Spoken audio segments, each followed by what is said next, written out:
Hello everybody, today is Saturday, June 27, 2020.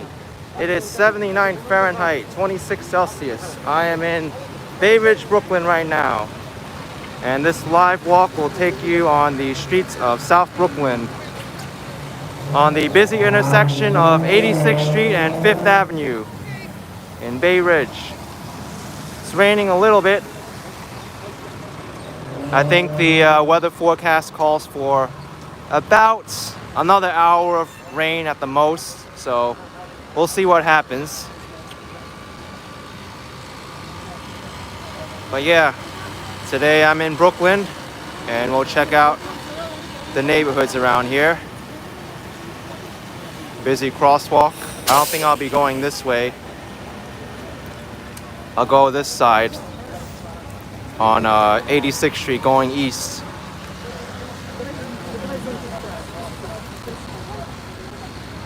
I'm crossing my fingers. I hope that my cell phone service and the video quality hold up. I know it's been pretty spotty these last few days with Verizon, but when I started this live stream it said I had 5 bars, so really hoping it stays that way.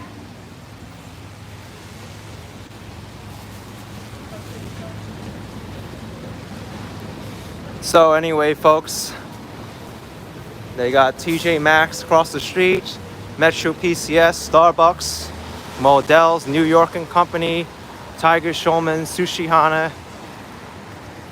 Definitely Bay Ridge's main commercial strip. There's also 5th Avenue, but that's mainly for small retailers, mom and pop stores. And Unemotional Rescue, I did got your message about the stream quality as well. That's true that the quality keeps changing to 144p, but it still has trouble with the cell phone service from now and then. It is the internet provider, it's not YouTube that's causing it, so I do need to switch providers if it starts to get blurry. It's annoying, but it's for a better experience. It was just really bad the other day.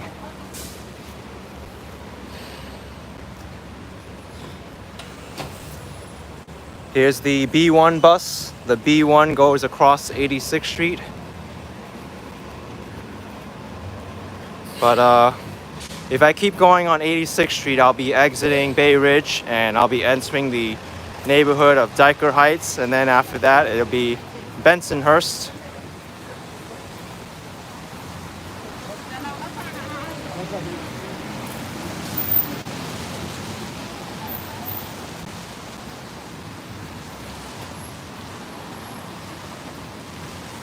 Here is 86th Street and Fort Hamilton Parkway.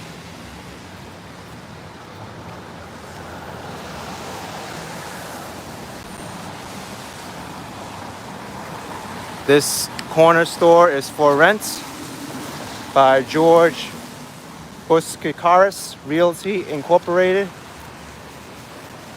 I'm seeing a lot of that happen now during this time. A lot of storefronts for rent now.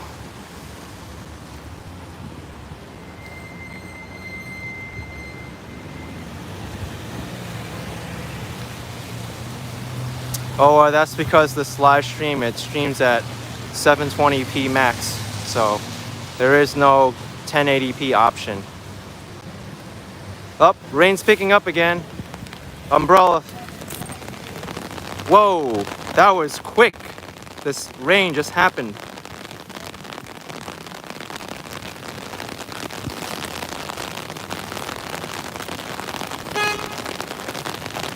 Good thing my umbrella is quick to open. I don't need to use 2 hands to open it up. Just push the button, it goes zoom, and it opens up.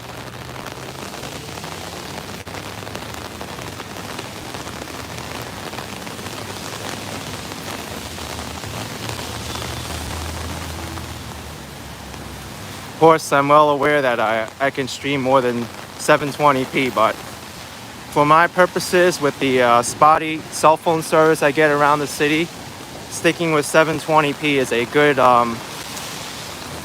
risk to reward choice to use, because if I'm doing 1080p, it may not be stable, the connection.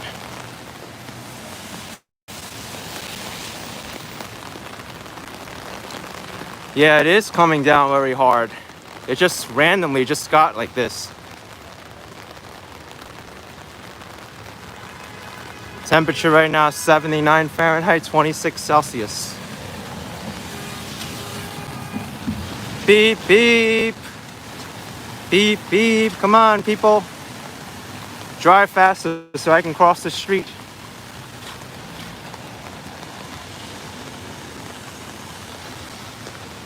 All right, I got a red light. Can I go? Red light, but the crosswalk says don't walk.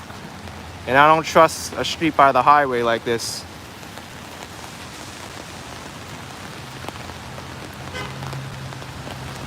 All right, let's go.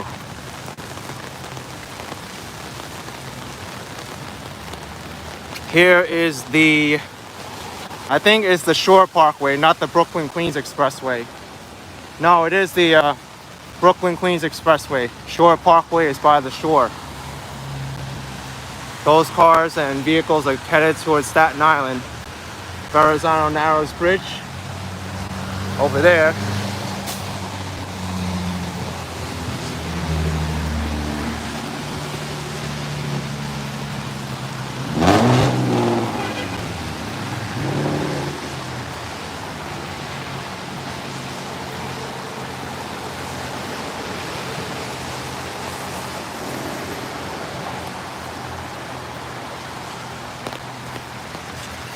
Unemotional, saying tomorrow's the Pride Parade. I thought the Pride Parade was canceled for the first time in its history. That's what I heard, because the city doesn't want mass gatherings. Okay, rain's coming down, and here we have a saving grace. New York City scaffolding. No umbrella needed here.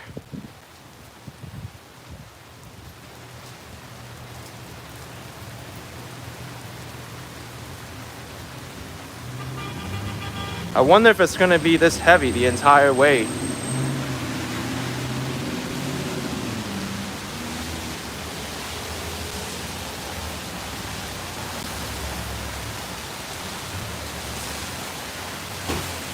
Well, this scaffolding was nice, but it didn't last too long. Time for an umbrella again.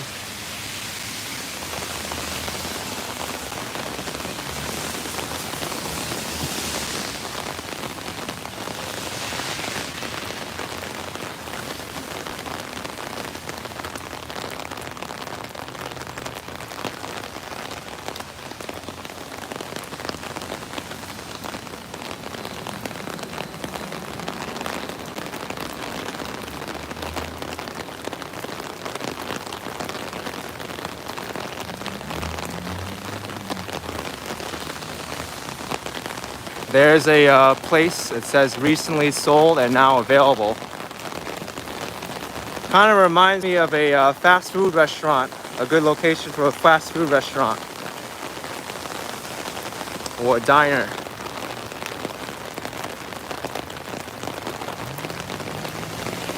Wow, it is coming down now, hard.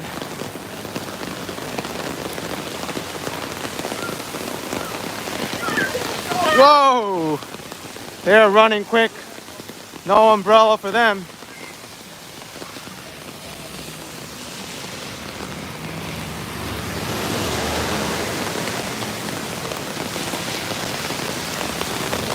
Whoa! It is getting hard now.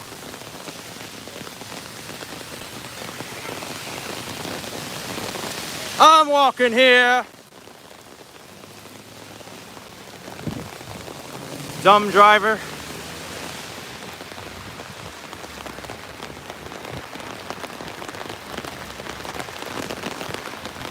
I had the crosswalk signal,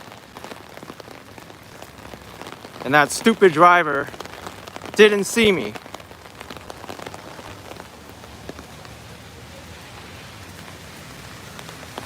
Yep, that's why I record. So if they do hit me, I got all the evidence on camera. Herbert Daughtry, you love my t-shirt. Good timing, don't get run over. Yes, I do have to mention about my t-shirt. I wanted to do so once I had more viewers, but let's wait for this light because I want to be extra careful now because of these drivers.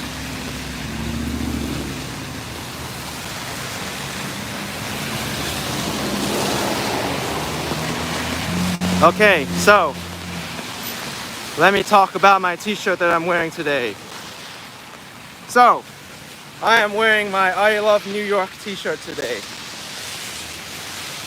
I heard today that Milton Glacier, the designer of the I Love New York t-shirt, he designed it in 1976 in the back of a taxi cab on a piece of paper with crayon. Tragically today, he passed away on his birthday at the age of 91. So it's so sad. Milton Glacier, he brought a lot of tourism to New York, and at the time when he made the t-shirt, New York was in a dark place, and this helped promote a lot of New York City's economy and shown it to be a place to be visited. But sad to hear that he did pass away. He was born, I think, in the late 20s. But he also designed the Brooklyn Brewery logo. He did, I forgot another one he did. He did some corporate logo, I forgot. Oh my goodness! What? Whoa, whoa, whoa!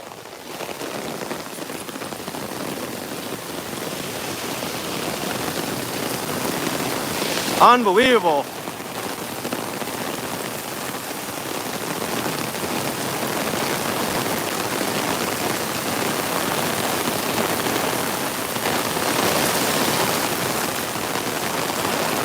We're gonna get flooding here with this kind of weather.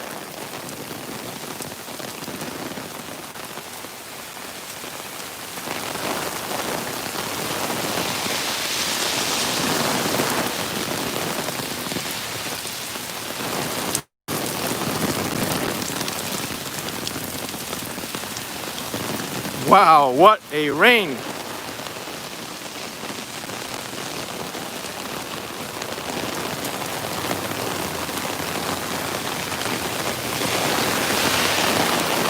This would have been good material for my other channel.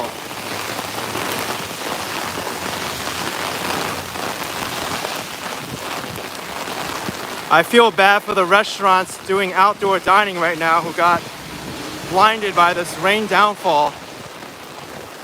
All their food must be wet now, and the people dining out.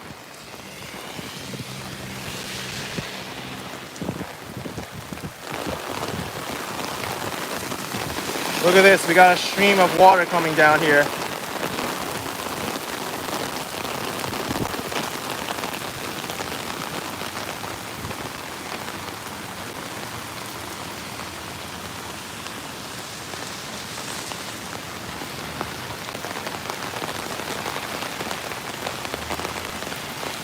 Well, that was a strong burst of rain. It looks to be lightening up a little bit now.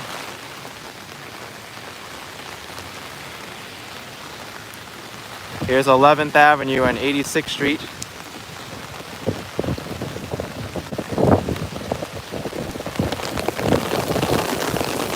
What strange... Oh, oh, oh!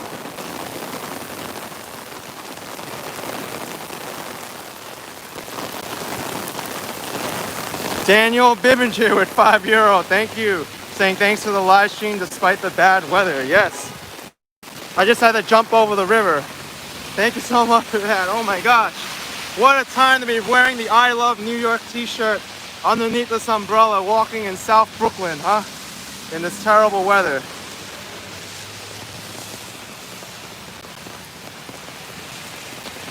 Yeah, Super Trooper, we definitely need the rain because It hasn't rained for a while.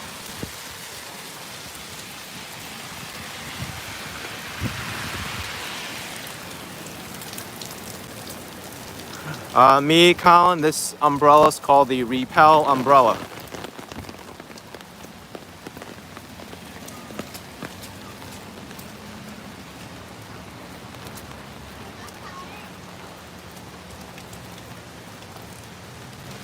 And now the rain's stopped pretty much. What a freaky weather pattern.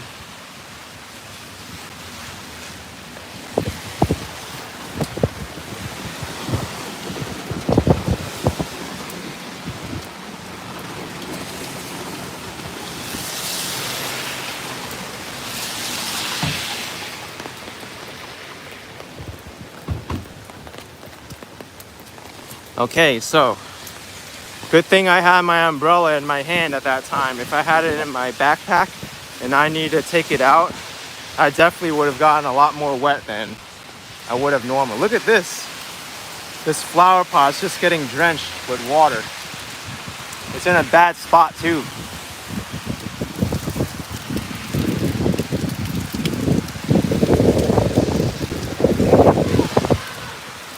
Anyway, I got a super chat from Allison Quint.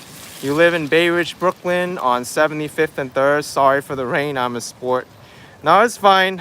I don't really mind the rain as I'm prepared for it. Plus, I love New York, so all kinds of weather I can deal with.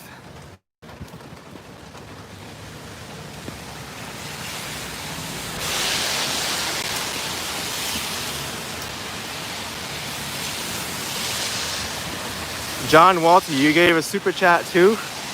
I need to go back and look at it.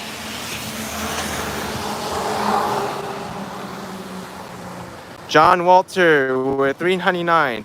Milli Vanilli song, Blame It on the Rain. Yes, you did give a super chat. Thank you so much for that. Tip my umbrella to you.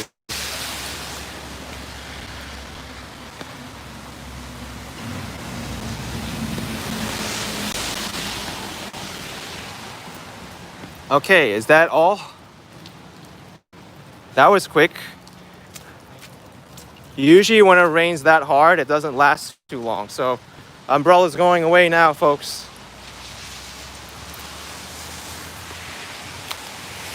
No more umbrella.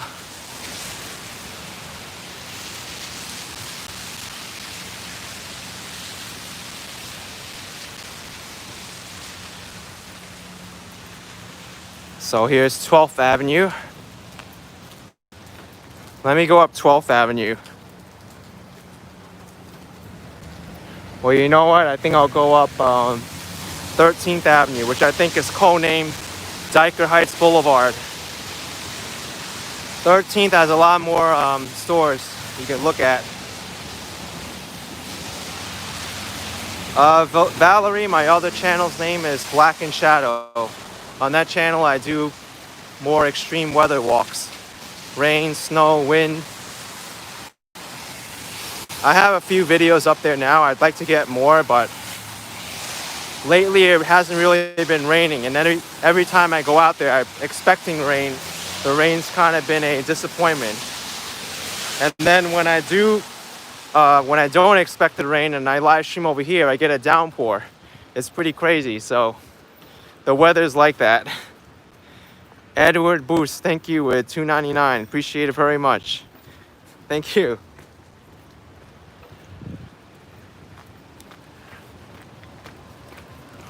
All right. So, the rain stopped. That was strange to have it go down that quickly and then stop.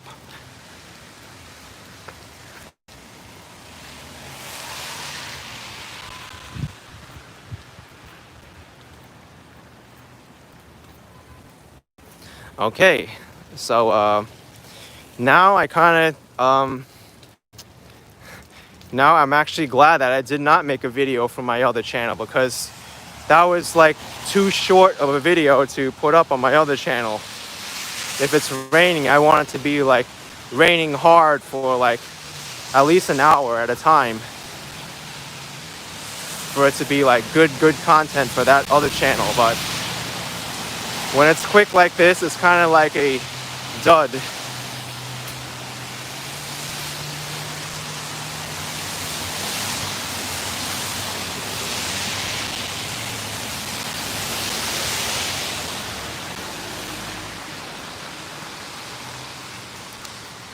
Jens Peter Kruger with €5 saying greetings from Germany. Thank you.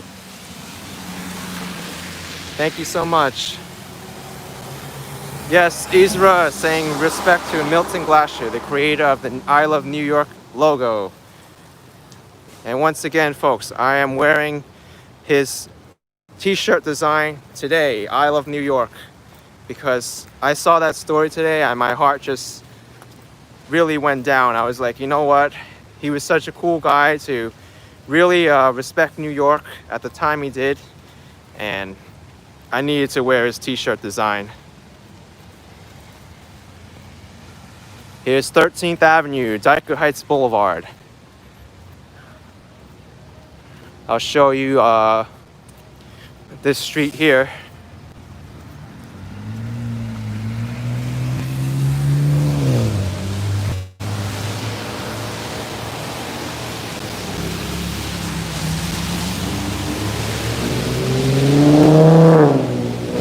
So Dyker Heights is famous for its annual Christmas lights in this area. There's a large Italian American population in this neighborhood. Along 13th Avenue, you can check out a lot of Italian businesses as well. Pizzerias, restaurants, Italian delis. Bryce Davis with $5. Queens boy here. Thanks for representing. Yes, I try to get around to all the boroughs. Staten Island, not so much, but I still go there. I like to go there more, but it's just so far from me, and I don't like to take all that time to travel there and take the boat.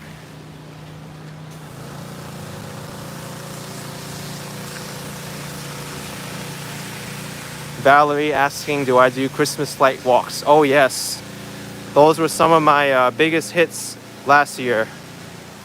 The Christmas lights in New York City, all of it. Midtown, Rockefeller Center, Dyker Heights. I did some in Whitestone, Queens. They decorate well there, decorate big there as well.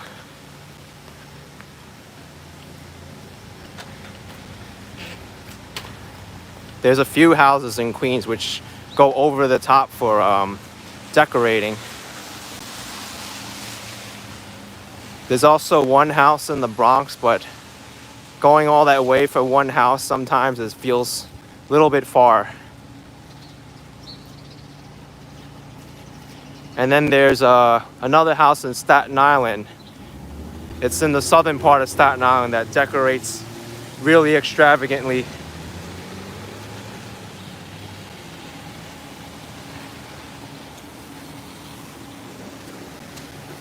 Valerie Manharis from Corpus Christi, Texas. Been in New York City a couple times. Love your videos because it takes me down memory lane, literally. Love New York. Yes. You don't have to be a tourist to wear this t-shirt, everybody. If you live here, you can still wear this t-shirt. William Gilbert with $2.79 Canadian. My mom, Eileen, wants to thank you for the tour. Oh, you're very welcome. Send my thoughts and wishes to Eileen.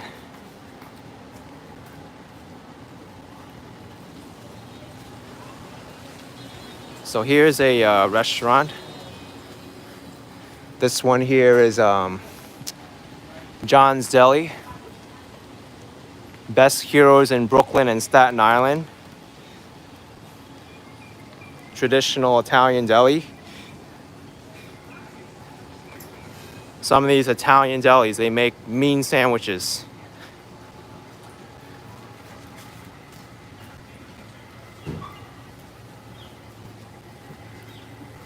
Zanasia saying you feel like these shirts are for tourists so you don't wear them.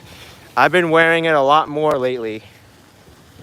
Mainly because there really aren't too many tourists in New York City right now.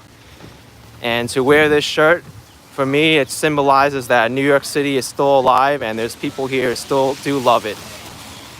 You don't have to be from another place to wear the I Love New York shirt. I'm on Facebook all the time. When I work out here. Here is Panetteria Gelateria. Italian ices. $1.50 for this cheese Danish. Oh my gosh. Cinnamon walnut ring for $8.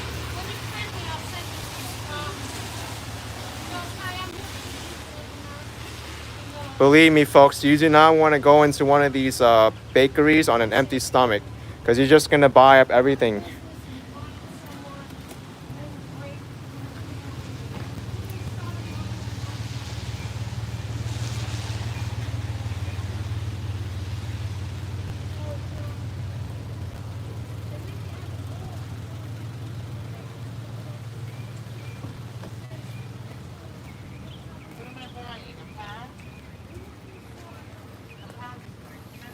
Wow, look at this, folks. The rain. Hey! How are you? Whoa, look at that.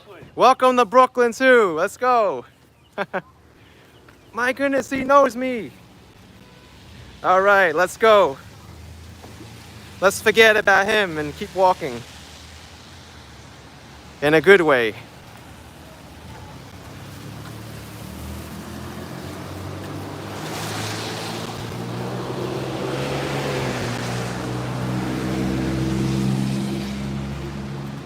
Even in the middle of the rain, there's someone out here who I know.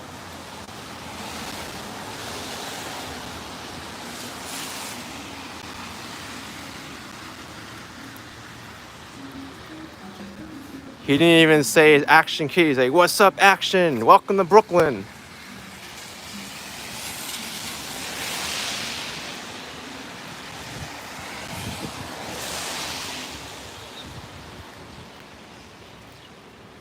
Hey Peter, how's it going?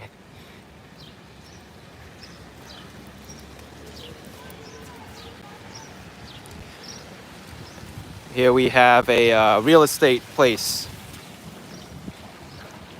Apartments available. Let's check out some of these listings if you want to live in this area. How much some of these places are. I'll wait till this woman moves out though. Okay.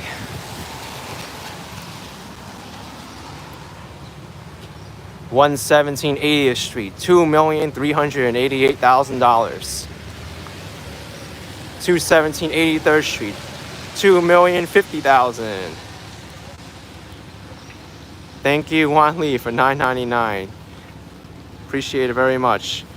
You've gotten me $9.99 closer to affording a $2 million home in this neighborhood. But I don't think I'll be wanting to spend so much on a home, to be honest.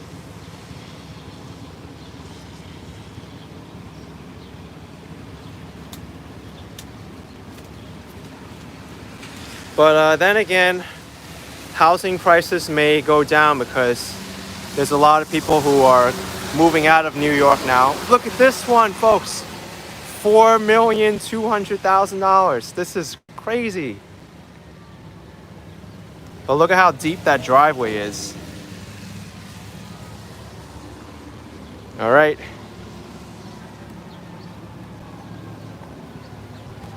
Yep, a $4.2 million home.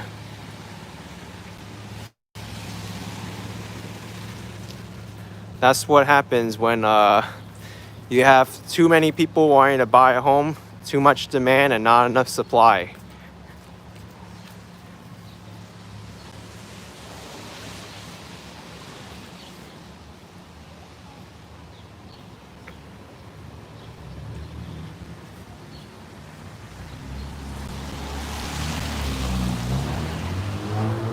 Nancy, you like Dyker Heights? Yes.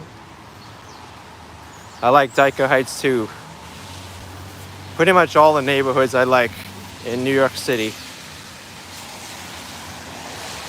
Even the neighborhood of Willets Point, which seems like it's all torn up and all the roads are all bumpy and the city doesn't maintain. I still Love Willets Point. Scott Briggs saying this is Saturday Night Fever land. Oh yes. Almost all the screening and the filming was done here. Dyker Heights, Bensonhurst area. Here's a Italian supermarket, La Bella Marketplace. Look how strong it is.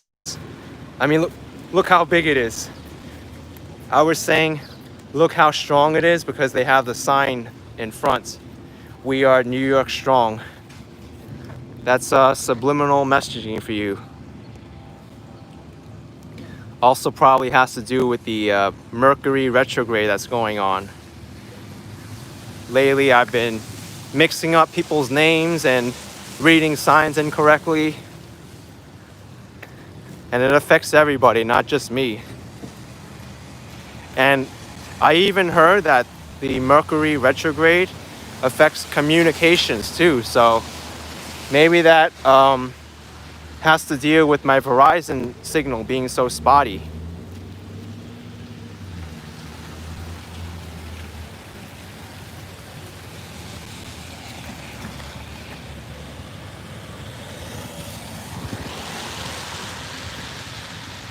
Okay, let's go to the other side of the street and walk up.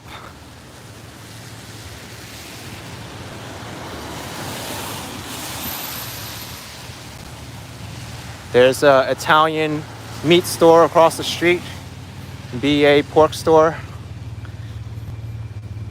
Oh, someone asked what Mercury retrograde is.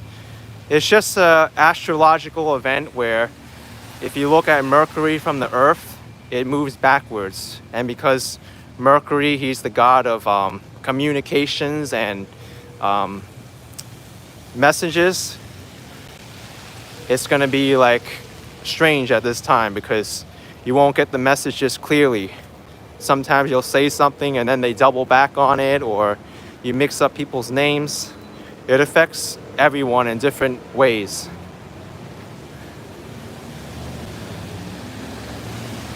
Chris Hansen said he heard bad news about Spectrum, inconsistent according to my friend in Borough Park.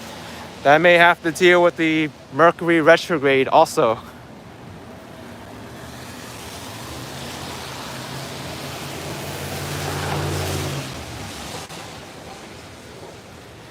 Ted Joseph asking where was John Gotti Club when he hung out. That I need to look up, but it'll be interesting to check out. John Gotti Club.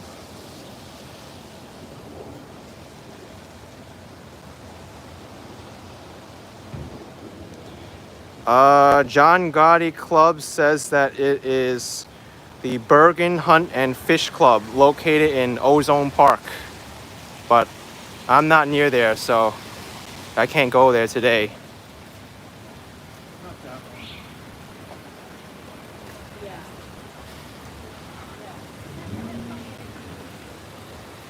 Dwayne Vladika, I hope I'm pronouncing your last name correctly, asking if there's a Polish neighborhood in New York City.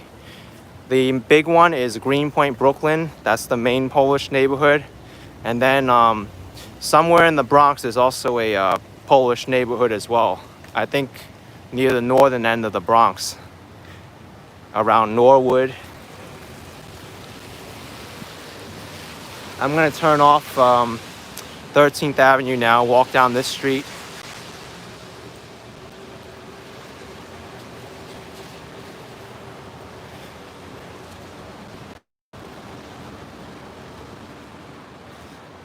Chemney asking if people recognize me off camera all the time.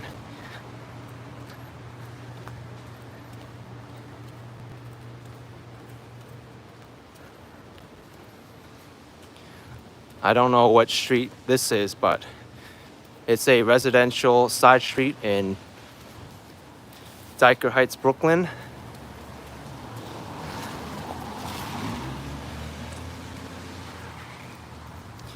Jason, this is Dyker Heights, Brooklyn.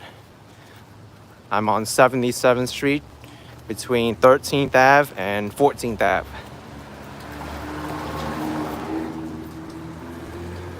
Steve saying some Polish people live in Borough Park as well. Yes.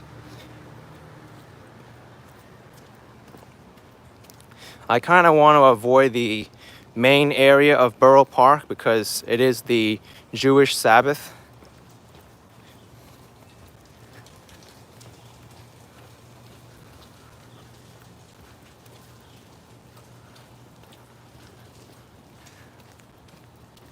The Jewish Sabbath is very important for them, and they're kind of like shy to be on camera during the Jewish Sabbath, so I kind of want to respect their beliefs by not going there on the Sabbath. Sunday is more tolerable to go to the Jewish area.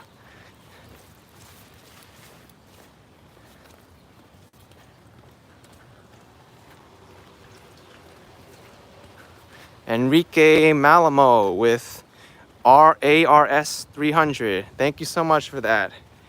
I'm not even sure what currency that is, but if I had to guess Argentinian currency, thank you.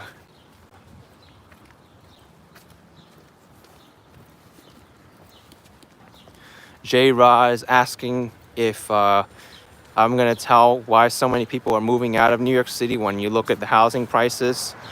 It's because of the pandemic, coronavirus pandemic, because of the rules with social distancing and restrictions on education and high living costs, as well as not being able to get work here or people losing their jobs. They want to downsize and move to more suburban neighborhoods, reduce their expenses. That's why they're moving out of New York City. And thank you for the $10, David West. You're awesome. Thank you.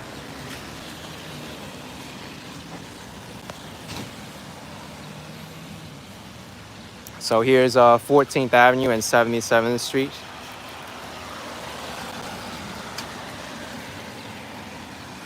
Yeah, the exodus out of big cities is kind of happening all throughout the country and even throughout the world as well. Because the cities right now, there's a density issue. A lot of people live here and many people don't feel comfortable living with so many other people when they're afraid for their health or they want to downsize and they feel like they can go somewhere else and make it there.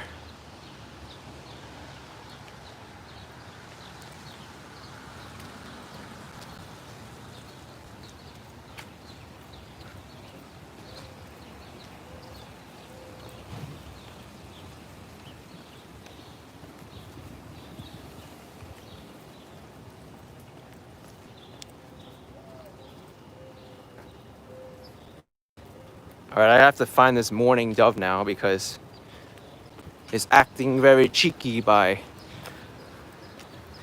doing their coos.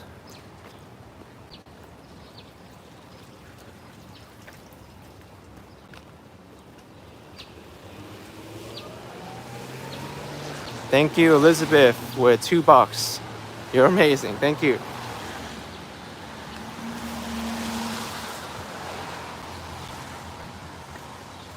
Okay. I think the mourning dove stopped cooing.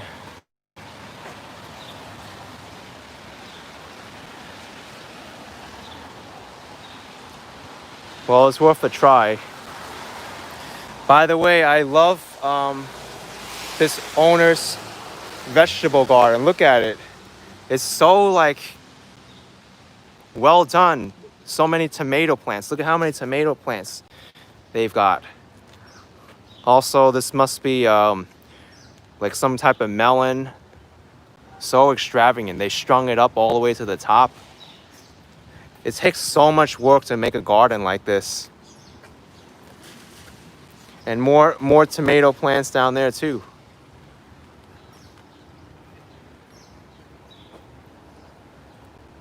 I used to grow tomatoes and it was so hard for me to grow the tomato plants.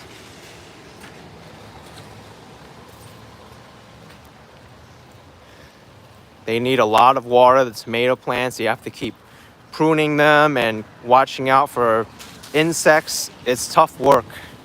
Elizabeth, thank you for another $2. Appreciate it.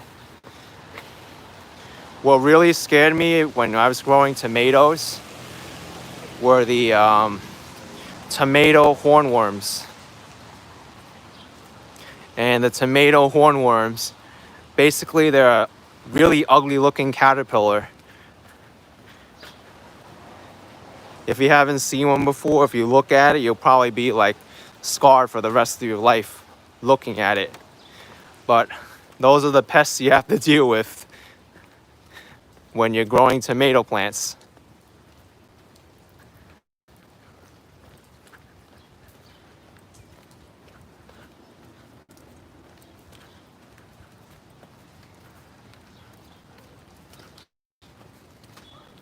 Elizabeth, thank you for another $2.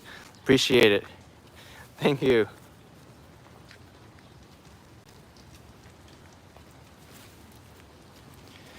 Ooh, Terry, you had tomato hornworms in Arizona too?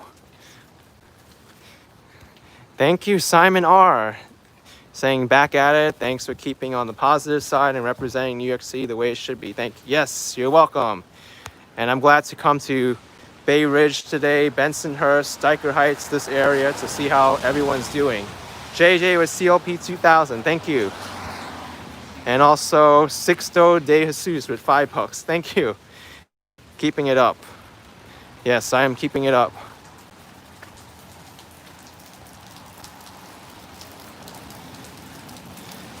Yeah, right now I really respect farmers. Elizabeth, thank you for $2 again.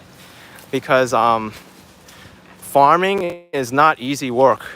People think that it's easy work. You just put seeds in the ground and then the fruits and vegetables will just grow by themselves. But there's a lot of work involved, especially tilling the land, getting rid of parasites and pruning them, picking them, watering them. It requires a lot of land, a lot of dedication, and a lot of equipment to be able to do all that stuff. It's not so easy just to throw a couple seeds in the ground and expect to have food the next day. Thank you, Terry Perry with $1.99.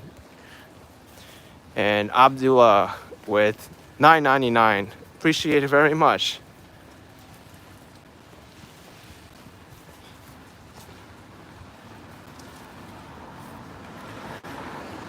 Alina S with €5.49. Greetings from Netherlands. Watching your channel for 2 years already. Wow, thank you for that. And Elizabeth with another $2. Thank you.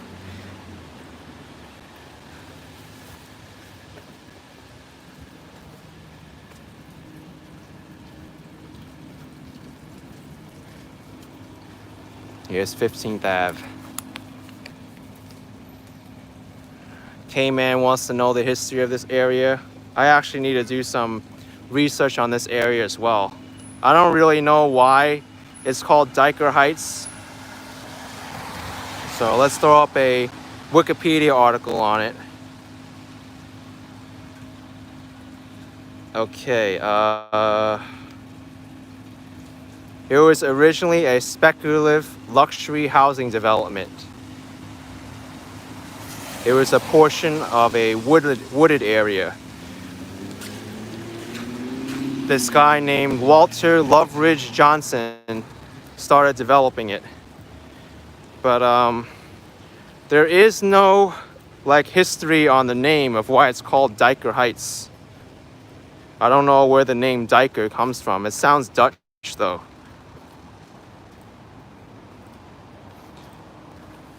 But originally there was a part of the neighborhood here was called New Utrecht.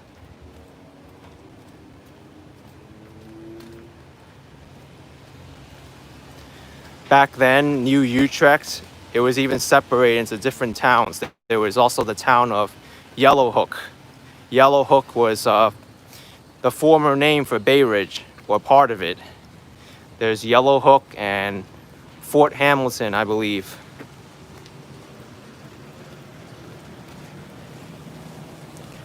But yeah, I'm sorry I couldn't figure out why this area is called Dyker.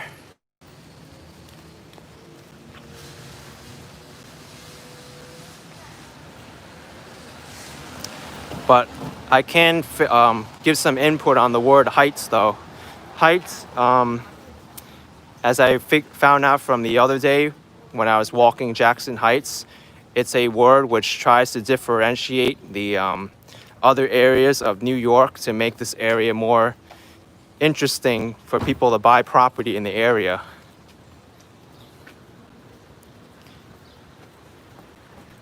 Just like Jackson Heights, they wanted people to buy property in Jackson Heights and make it seem like more upscale. Same thing happened here with Dyker Heights. And then I know they did the same thing in my neighborhood with a portion of the East Elmhurst neighborhood. They called it Astoria Heights. All right, Futures Metric with $5, giving some input on the area. Johnson named his development Dyker Heights after the Dyker Meadow and Beach, which his development overlooks. Okay, so it was named after a beach. Ruby Perugini with $1.99. You are knowledgeable and awesome. You're very welcome. Thank you both of you. And I also got, whoa, Marty Raymond, 1999. Used to live in Bay Ridge and Dyker Heights. What street am I on?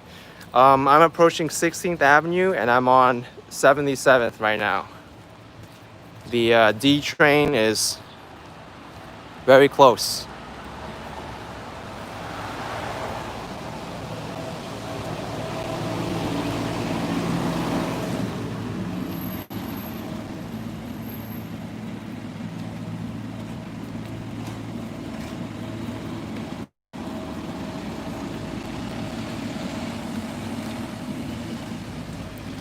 Elizabeth, you were stopped from giving money. Oh my goodness. I guess you'll have to get some help from YouTube then. I'm guessing that it's because you gave too frequently and too quickly that they think that it's using a blocked credit card.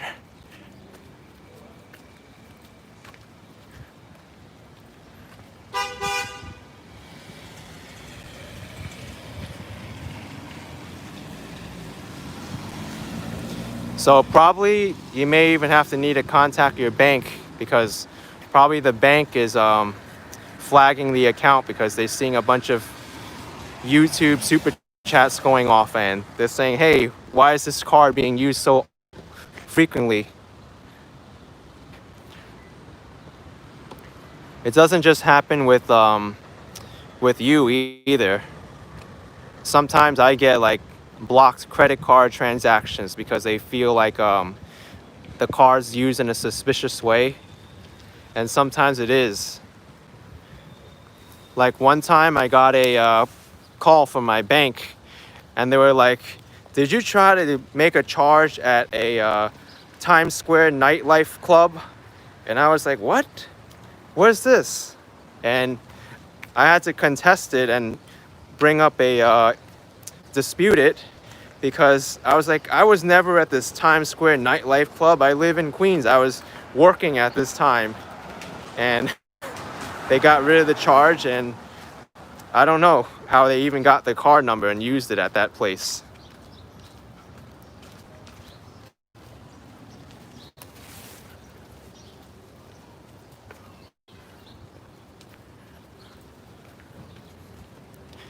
But I'm guessing it's probably someone who swiped my card at a restaurant and took down the number somehow in the back.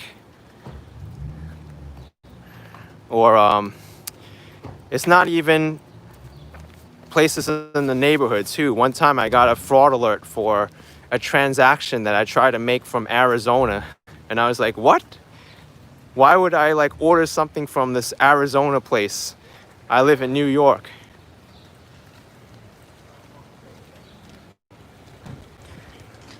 Thank you, Slippy Bippy, with $1.99. The fourth video of mine today that you're watching. Wow. Thank you.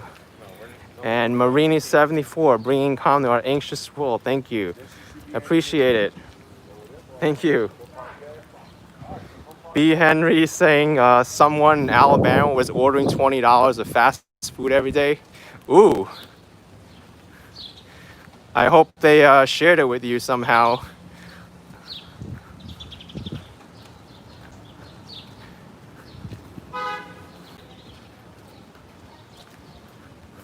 Scott Briggs saying I didn't try to order 5 horses from Flagstaff. Oh, that was absolutely me. I ordered horses from there and had them shipped to New York. And then I'll be the only person riding a horse in New York City doing live streams instead of walking.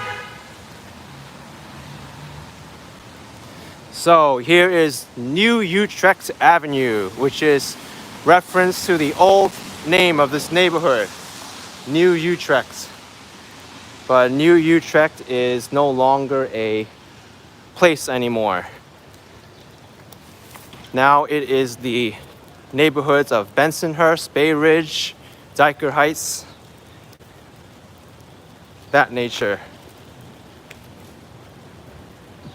I have an old map of New York City neighborhoods. It's pretty interesting. You can see like the old neighborhoods in New York City. Here's the 79th Street station, the D train.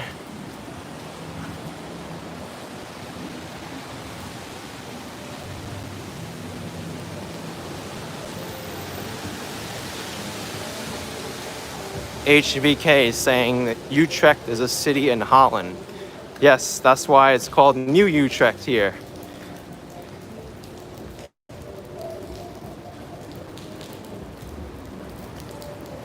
Here comes a subway.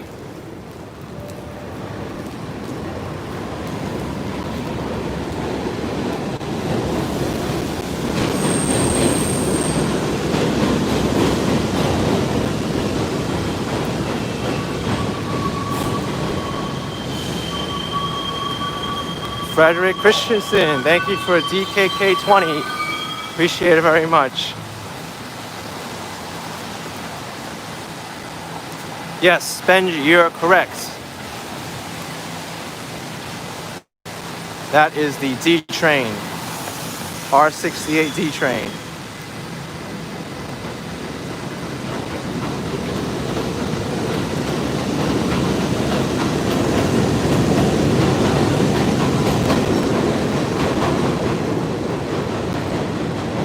This is what the conductor would do. This is a Manhattan-bound D train. Next stop will be 71st Street. Stand clear of the closing doors, please.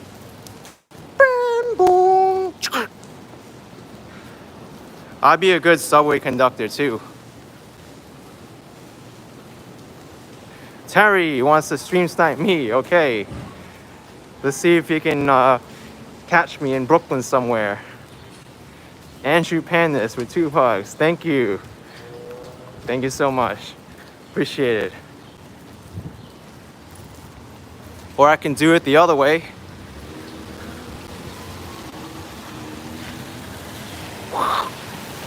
Coney Island bound D train. Next stop will be 18th Avenue. Stand clear of the closing doors, please.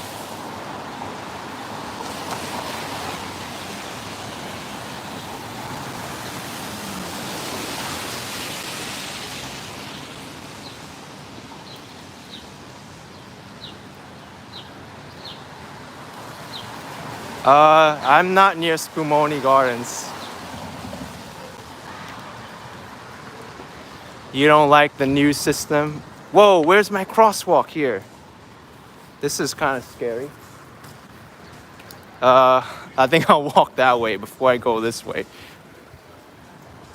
So strange. George R. should hire me to do the voice. Or I can do like Aquafina did on the 7 train.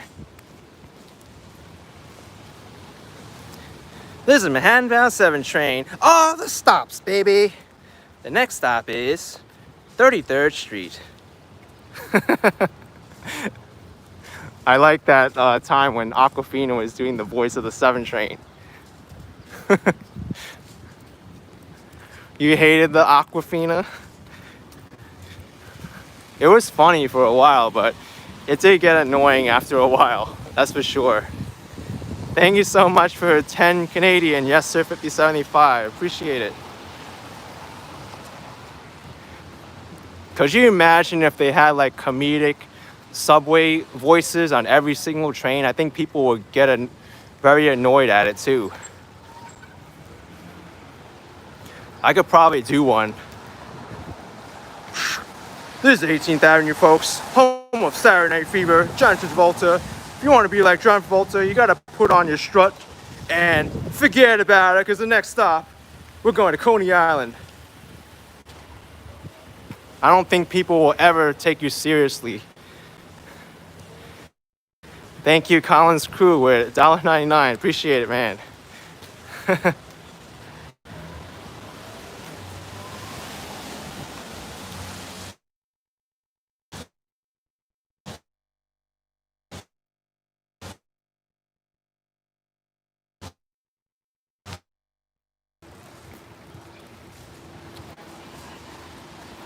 Getting some buffering here.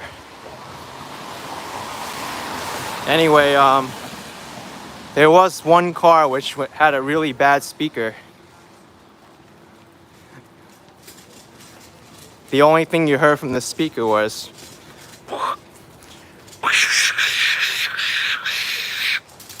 that's the best subway announcement ever. We got a sick passenger.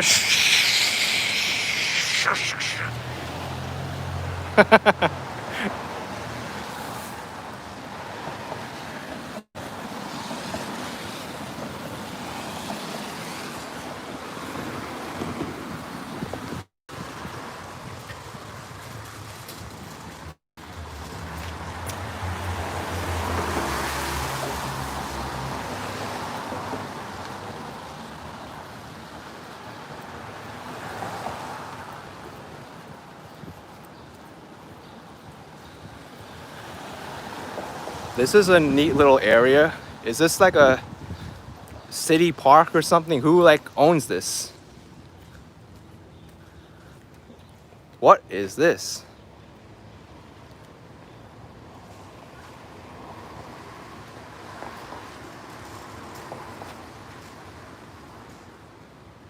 I think they could do a little bit more with this area.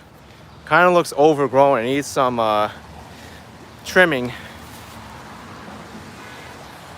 Bryce Davis with $2 saying the R160 trains have automated announcements. Yes, makes it a lot easier for the workers.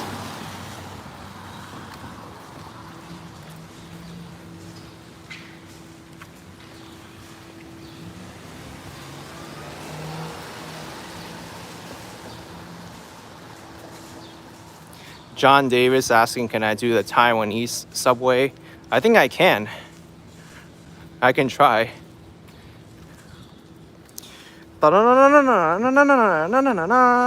Taipei 车站, Taipei main station. Transfer available to the red line. No, it was like red line, green line, and something else. No, it was red and green only at the main station, I think. But that was pretty funny. They did like 4 different languages on it. I pretty much know like the Taipei metro system because I filmed almost every single line from beginning to end. I had to listen to every single announcement all the way.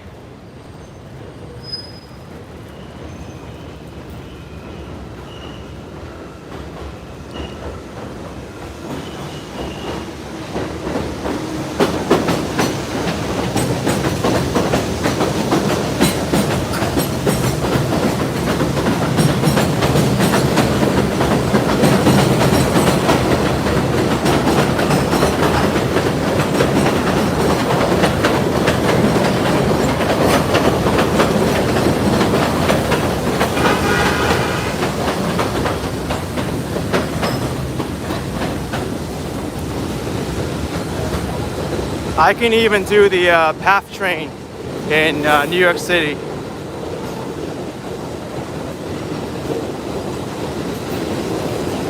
I'll do the impression once these trains leave, because it's pretty loud.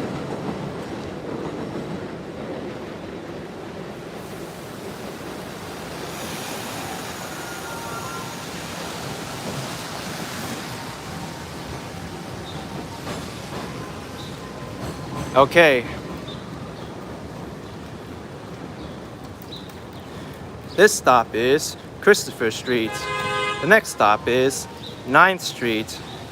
Stand clear of the closing doors. They have a higher chime than the New York City subway for the closing doors.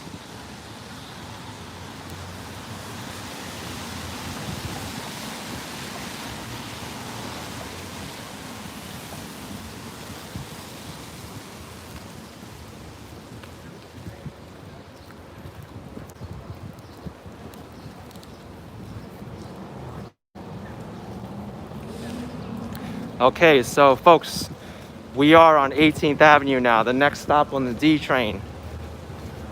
Let's go to 86th Street. And we'll walk where John Travolta used to walk.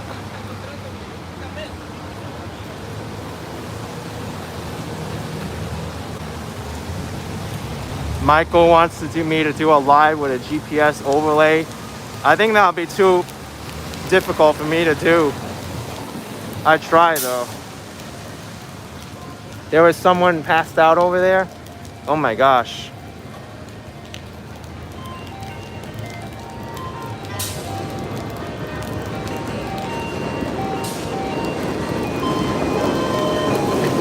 Ice cream!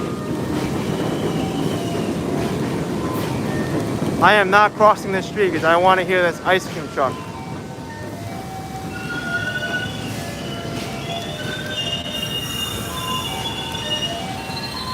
There's someone back there. I gotta look now.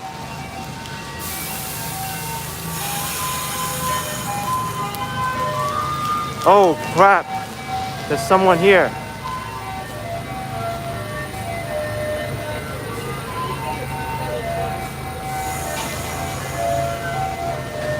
Wow. You know what? I'm gonna call 911. Because he's just here. I don't want to move him because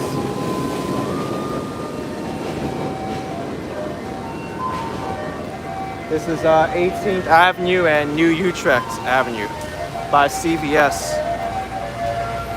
911 now.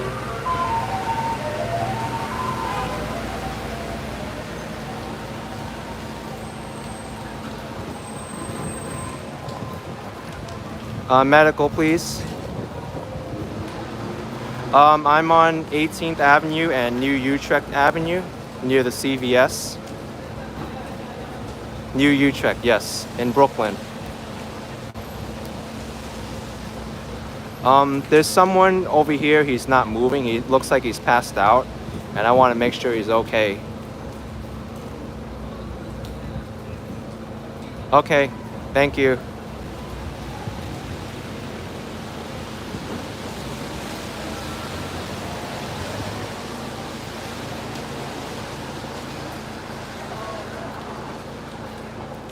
Hi. Yes, I'm on 8th. Yes? Oh, I'm 32. There's someone here. He's passed out and oh yeah, someone else. Yes. I'm not even sure. I don't see he's moving at all.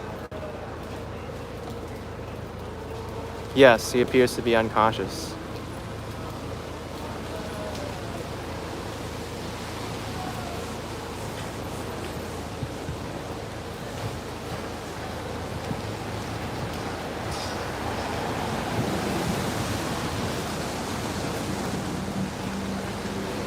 Yes, he's right next to CVS near the parking lot. Yep.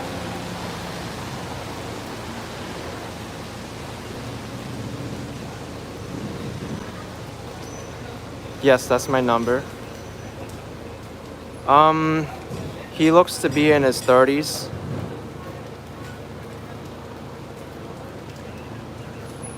No, I'm not. I'm not near him. Yes. Okay, thank you. Bye.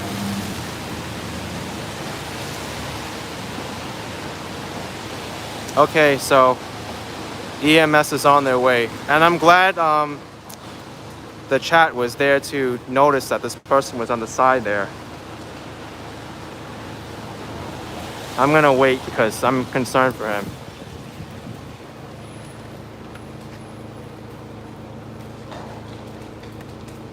Stefan, you noticed him? Good on you.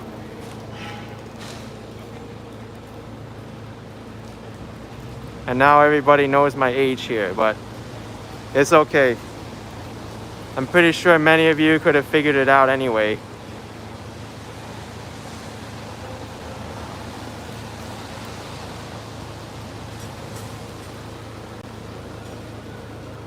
Oh, I hear a siren.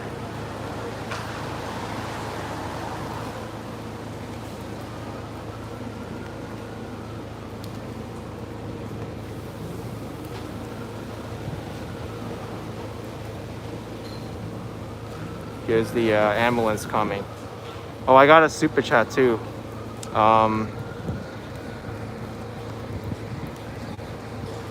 Thank you, Kevin F. for $19.99 and Peter Lakar with 50 pounds and John OC for $2. Thank you, all of you, for that. Appreciate it so much. But I really hope this person's okay.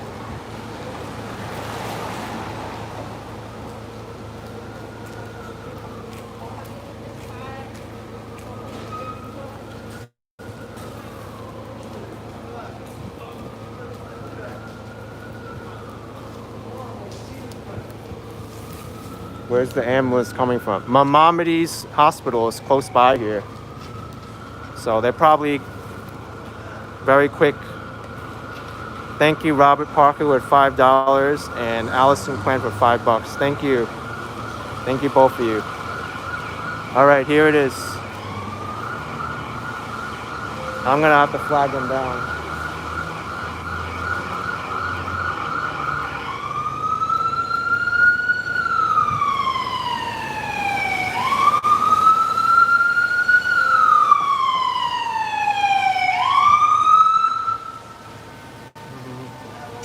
All right.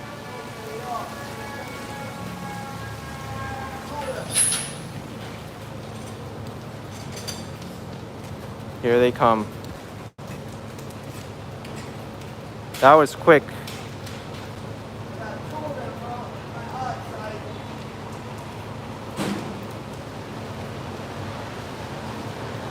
All right, folks, I'm gonna let them handle it now, so I'm glad they're here now.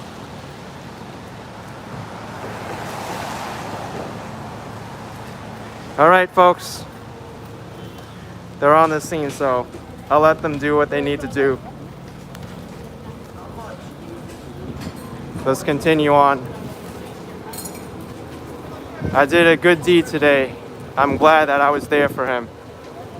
And I'm glad the chat was there for him as well.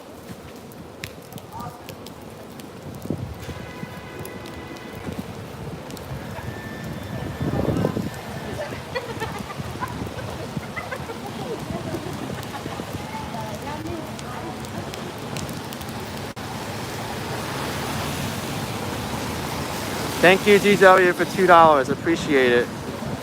Thank you.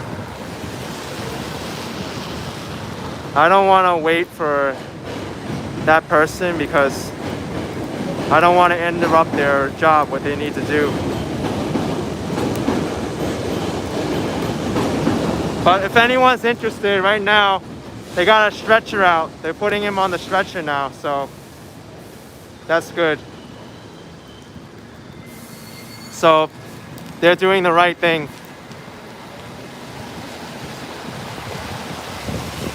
Wow, that was the first time that I think I had to call 911 on live stream.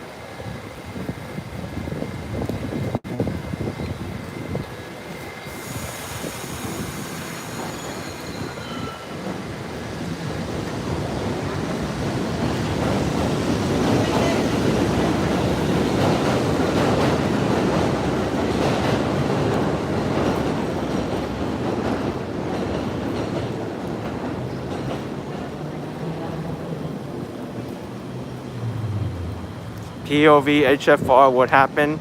I had to call emergency because there was someone passed out Not dead though, because I saw he was moving around. But, you know, I was just very concerned for him. And the whole chat was concerned for him too. Thank you, Mark in Ohio, for $1.99. Appreciate it.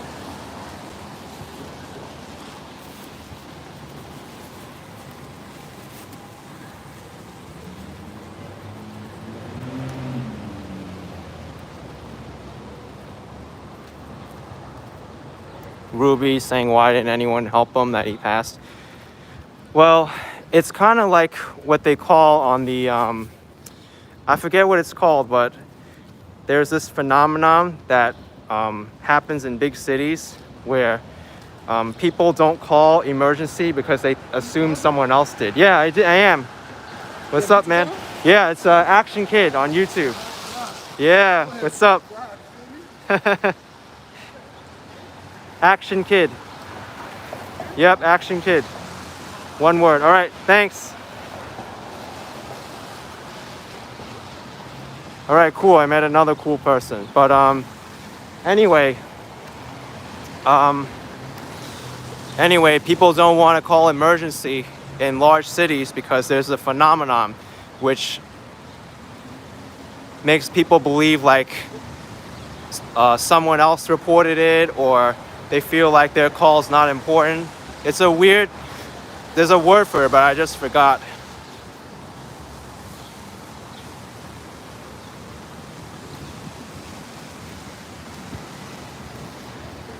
I360 saying it's the bystander effect. Oh yes, that's what it's called, the bystander effect.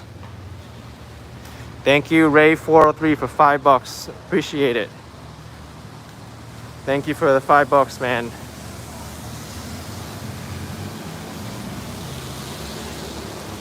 Okay, this is classic Bensonhurst now, underneath the D train.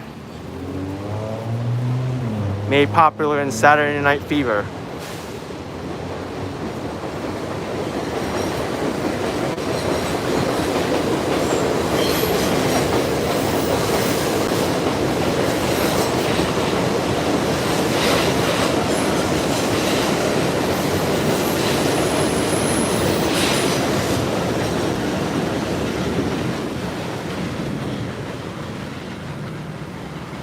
Angela S. super chatted $10. Let me know if you saw it last time. It didn't go through and YouTube charged you twice. Oh, wow. Let me look. I actually don't see your super chat.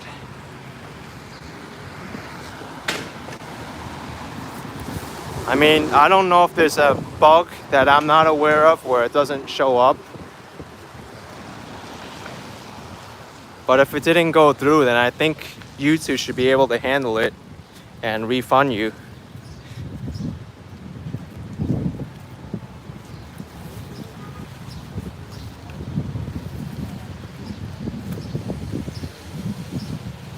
So let's see how Bensonhurst is doing at this time. No more rain in the forecast.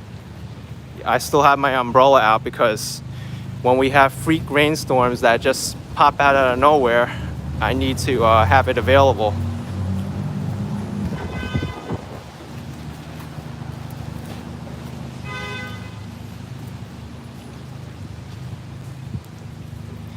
You want me to do the John Travolta strut? I guess I can. The famous pizzeria where John Travolta got 2 slices of pizza and ate it together, one on top of the other, is close by.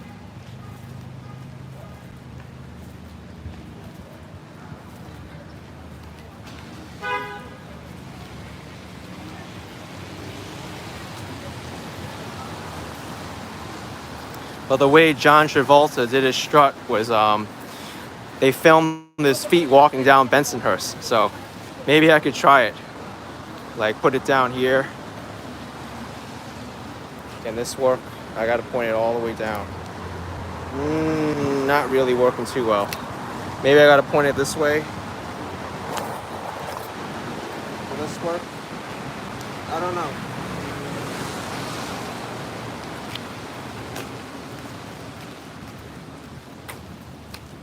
I'm really flipping, whoa, my whole thing's rotated now. Okay, so I got the feet in a little bit.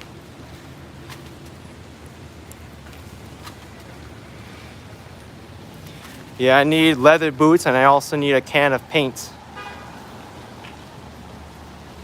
Strutting down 86th Street.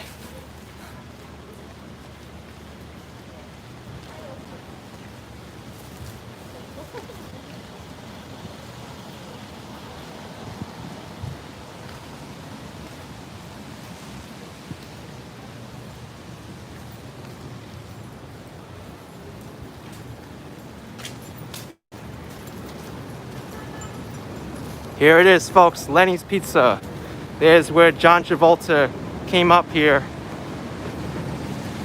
And he went up right up to the window. And he did this. The window's not open right now, but there was someone at the counter who was like, "Hiya, Tony, how you doing?" "Yeah, two, give me two. Yeah, that's good." And then he ate 2 slices of pizza on top of each other and went,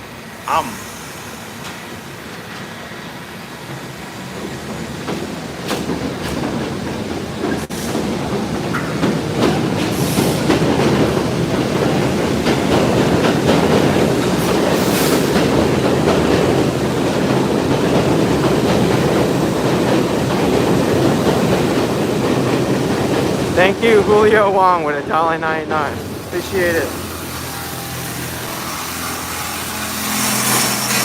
Whoa, what is happening here?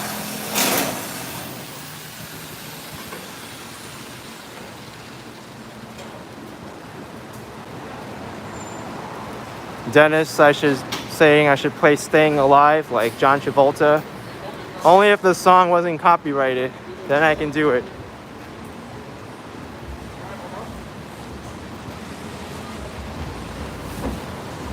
Even humming the tune can get you in trouble.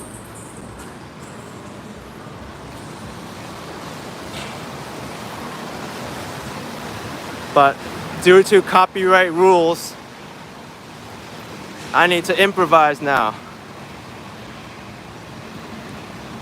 Dun dun dun dun. Staying dead. No. Staying.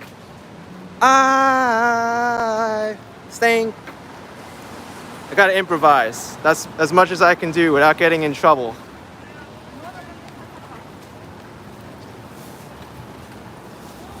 I had to change the lyrics because YouTube will detect me otherwise.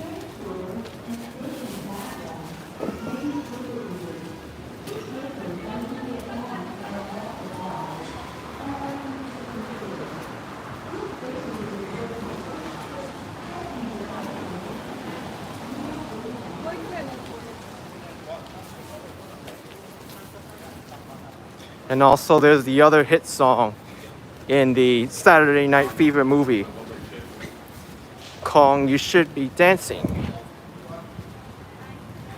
You should be walking, yeah. Walking, yeah.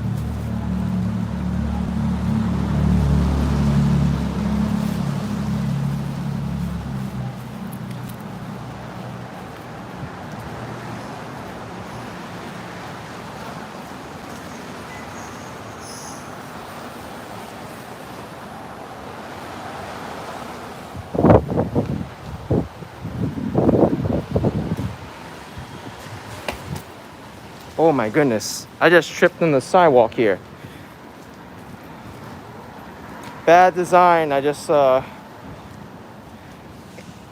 tripped there.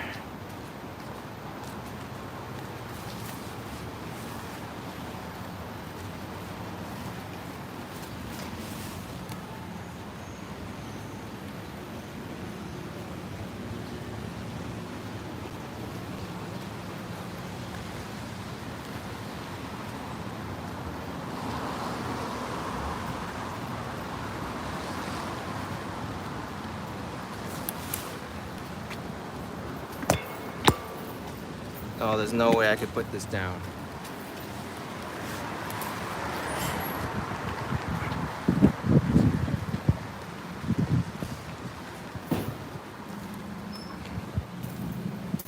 Anthony Carasquillo with $2. Thank you. That's the whole meaning of staying alive, folks. Don't trip and you'll stay alive.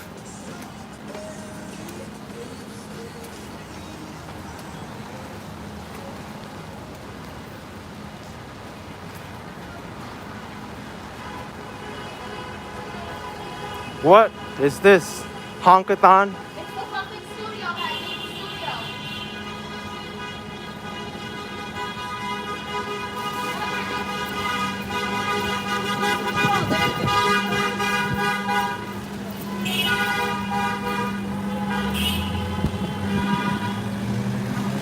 Let's run after them. Someone's clearly happy.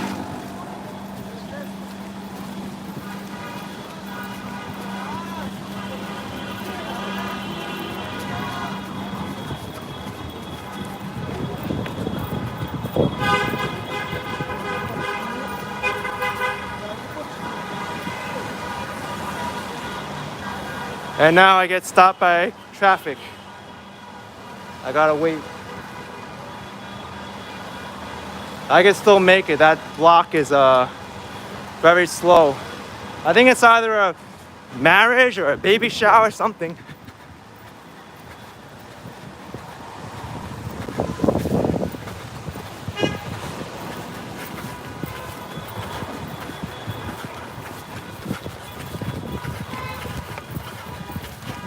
Thank you for the $5.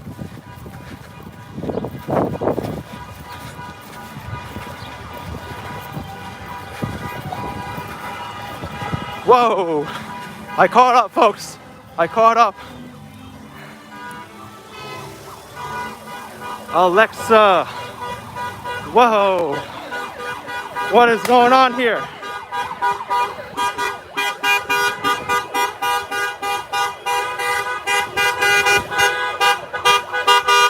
Thank you. 99 cents, Andrew.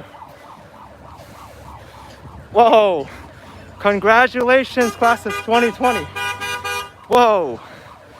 Graduation party. Whoa. Whoa, whoa, whoa.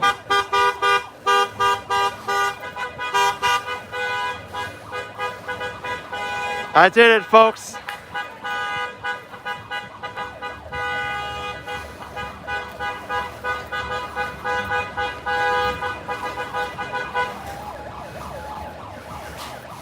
More balloons coming out here. So cool, folks, to see this live in Bensonhurst.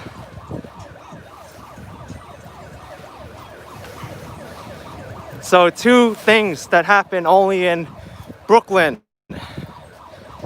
I helped someone pass out on the street calling 911 and I ran after a graduation party.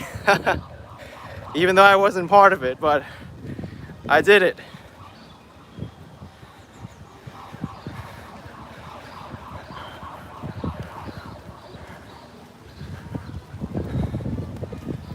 What? There's more stuff happening down there. I hear music.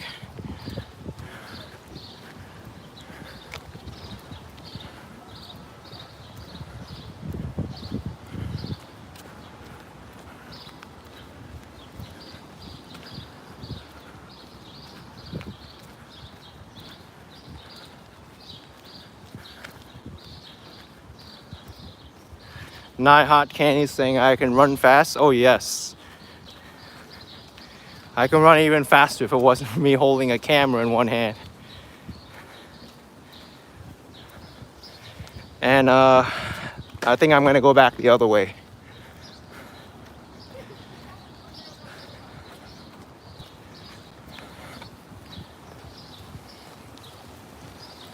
Let's walk on Benson Avenue. Angela S. saying, okay, $10. I super chatted a few minutes ago. It came through. Okay, good. Good for that.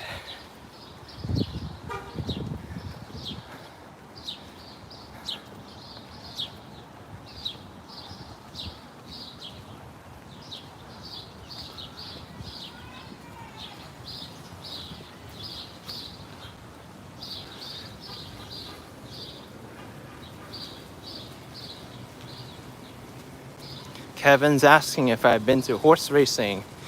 I haven't been to an actual horse racing event, but I've seen them on television.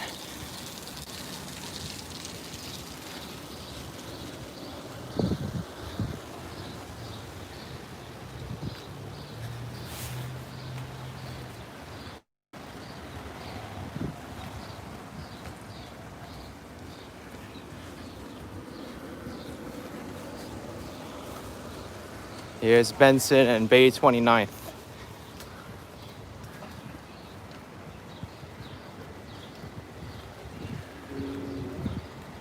I think I'll go back up to 86.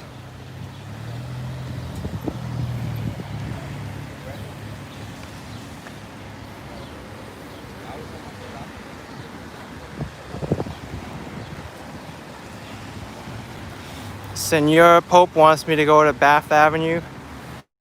You know, that's this block I haven't been there too much.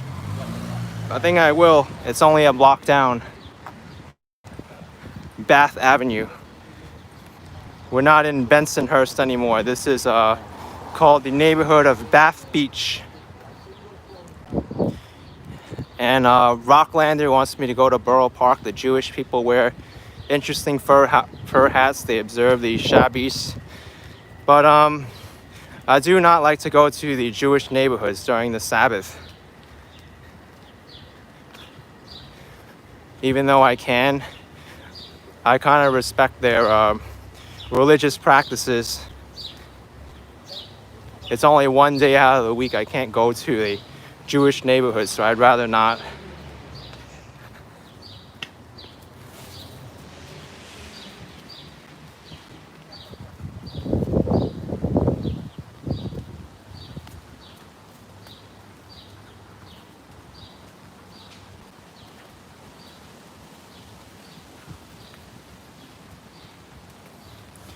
Then again, I think the Sabbath breaks on sundown, so another 3 hours or so I can go there.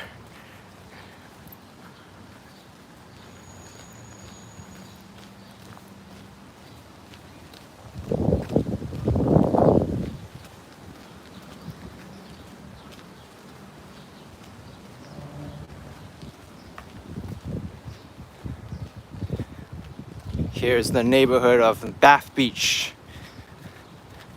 I don't know why this neighborhood is called Bath Beach. Those kind of things don't really go well together.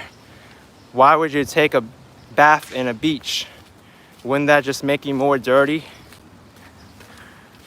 Bath Beach sounds like a name that someone thought, hey, it would be a funny name to make here.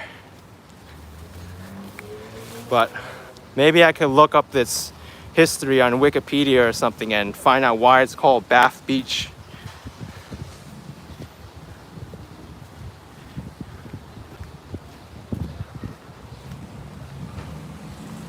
So, what's the history of Bath Beach? Oh, okay. So, it says on Wikipedia here, the term Bath Beach once described the beach resort specifically as a community of Bath, New York. Bath and Bath Beach are more or less synonymous.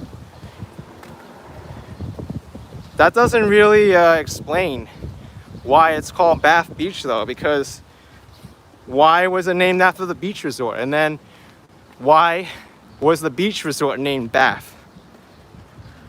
Oh, here it is. Bath Beach was named for the English spa Bath, Somerset. Okay. It's the largest city in Somerset, England, known for and named after its Roman-built baths. Okay. So, it does have to do with bathing. So, we have a neighborhood here specifically for bathing.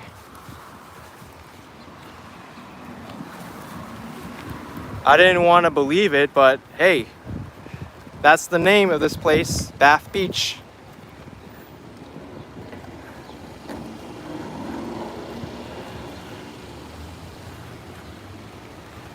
It's a funny name why they named a neighborhood after a activity we do every day pretty much to clean ourselves.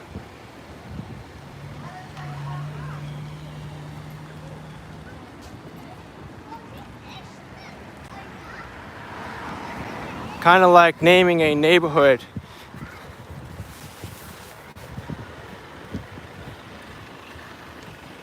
Kind of like naming a neighborhood like Breakfast Beach or something. And then people will wonder, why Breakfast Beach or Dinner Destiny?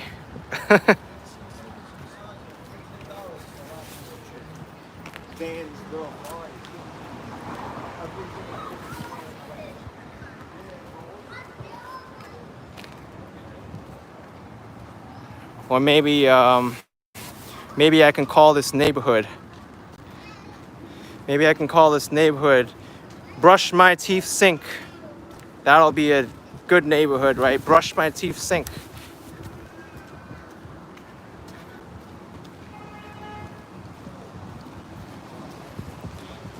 But I'm not being mean to the neighborhood. It's still a nice name.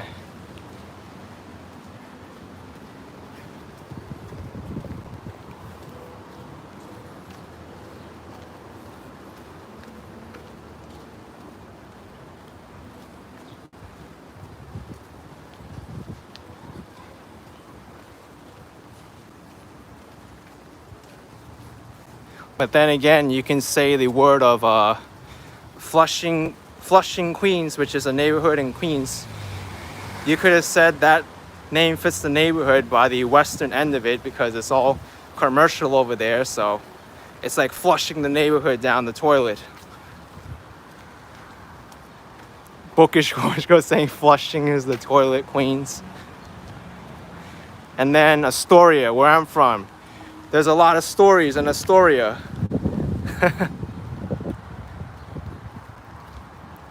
And don't even get me started on Hell's Kitchen. There could be so many stories on Hell's Kitchen. I'm hating on all the neighborhoods of New York right now. Where you're from, I can diss you from the neighborhood name.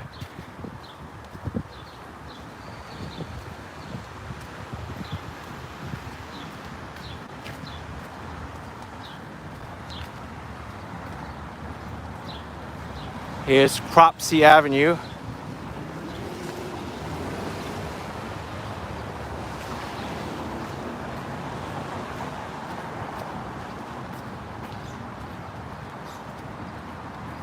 Mary's saying, among things, you have proof nobody in New York City needs to pay for a gym, just walk like I do.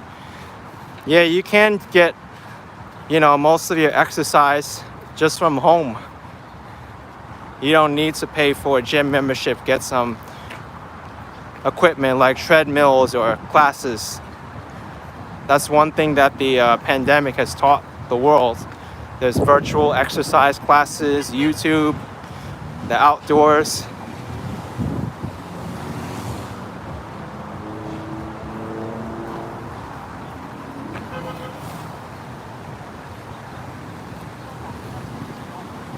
Busy here on Cropsey Avenue.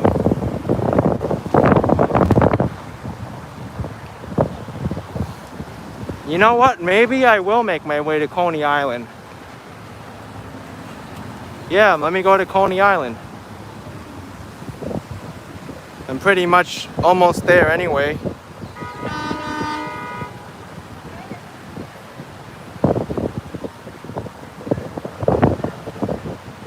So I'll walk from Bay Ridge to Coney Island. That's a nice walk there.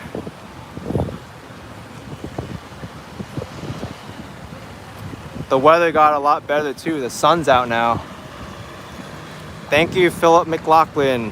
$5. It's sad there's no fireworks on the Hudson for the 4th of July this year. Macy's always puts on an excellent show. Yes, it is sad. Definitely sad.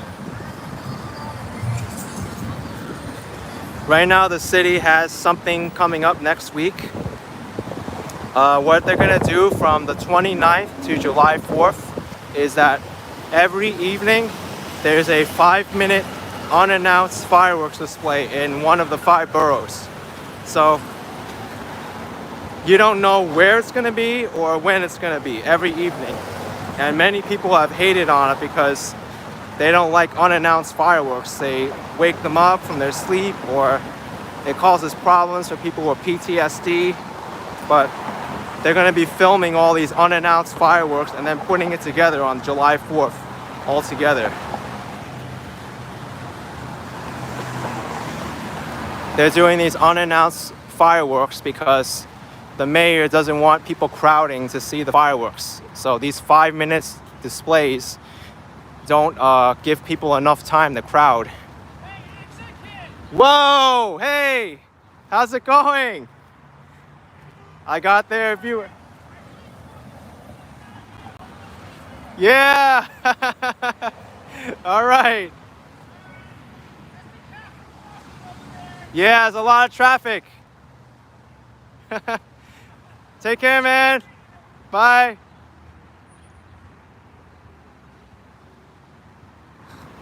Wow, wow.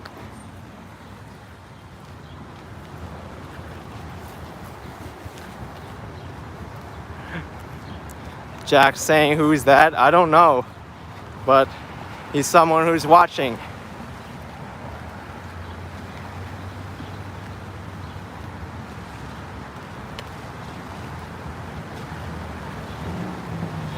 POV video saying it's Mr. Freeze.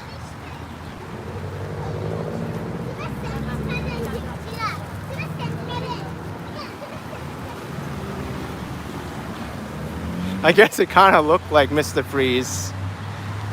Barrington Pelly asking if I've been to Utica and Flatbush. I've been there before. I have a video where I walked Flatbush Avenue in that area. He said to be careful of the traffic here because it gets busy. Peter Laycock with 20 pounds. Dude, awesome. Asking if employers in America give emergency first aid training to their staff as it may save a life.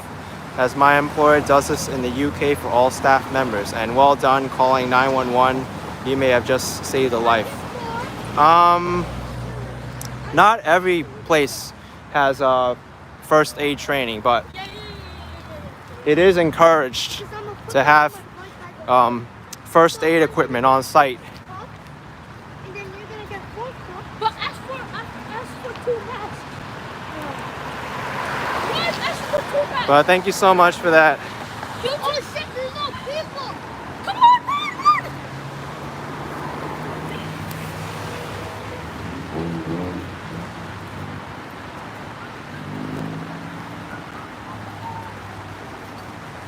You think I could fit in between this sign here?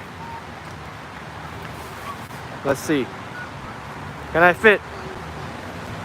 Oh, this mask is falling out. Can I fit? Oh, I did it.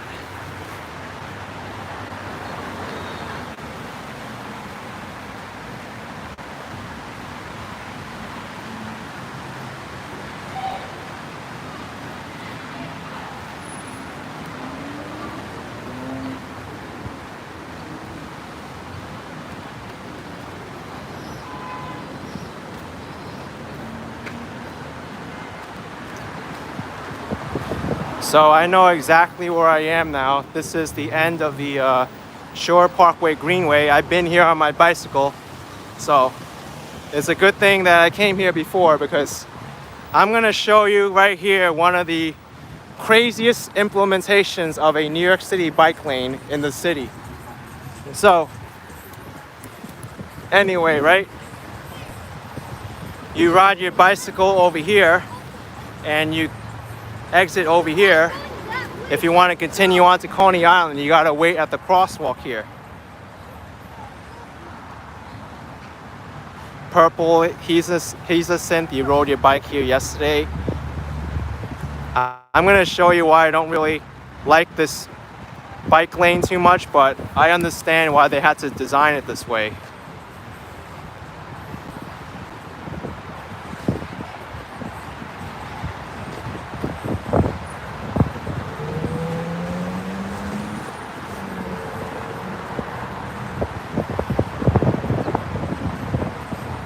All right, can I cross yet? Number one, this bike lane is a crowded strip. There's people here driving their cars all along this busy area next to the highway, the Belt Parkway. So bicyclists here need to ride on the sidewalk. So okay, let's ride on this sidewalk. It gets crowded over here. There's a Wendy's here. And so you ride your bike on the sidewalk here, and now you have to contend with all these driveways. Here's a driveway for TD Bank over here. So here you gotta worry about cars coming in and out of this TD Bank.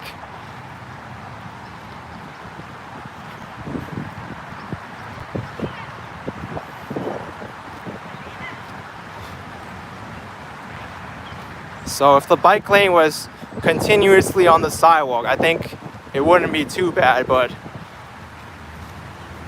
where it gets really bad is up there.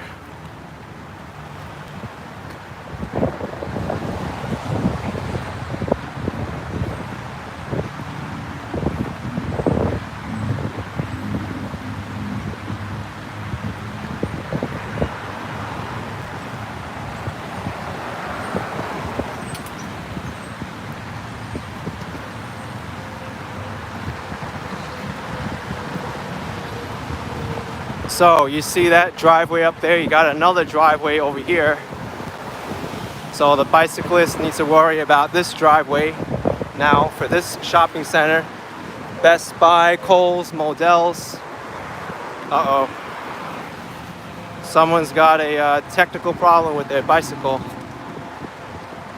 So you gotta worry about cars turning over here into this shopping center, and then bicycles need to go over here now, off the sidewalk into this bike lane here. And then there's another driveway over there. So a really crazy bike lane or bike path.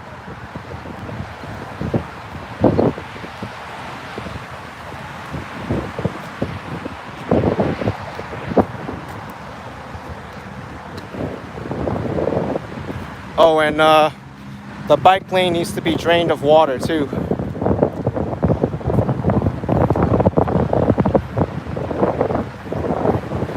So, not a great bike lane, but it does the trick. Another driveway. And I just got a low power warning. I need to hook up my battery pack. But look at this now. This is funny. So you got the bike lane here, right? And now you need to go up there. Bikes use the sidewalk again, because they did it this way because there's a bus stop here, and they don't want the bikes competing with the buses.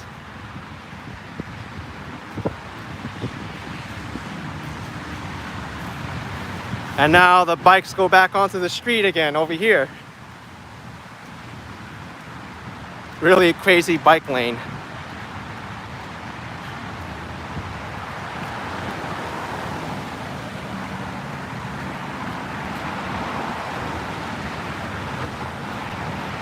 And look, there's more water here. There needs to be more drainage.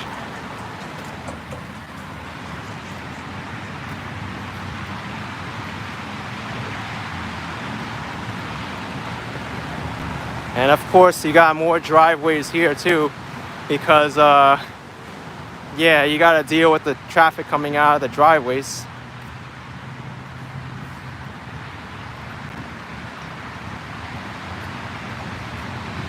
All right, let me hook up my external battery pack now, so I don't run out of battery. Okay.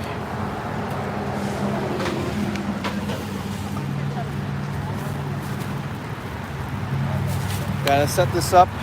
By the way, folks, Milton Glasher made this design, wearing the I Love New York t-shirt to honor his design, because He passed away today on his birthday, age 91. Get some water first.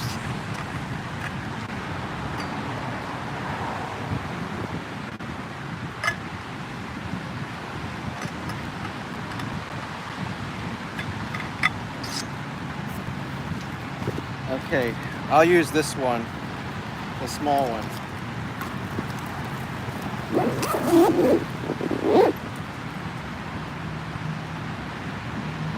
Put this up.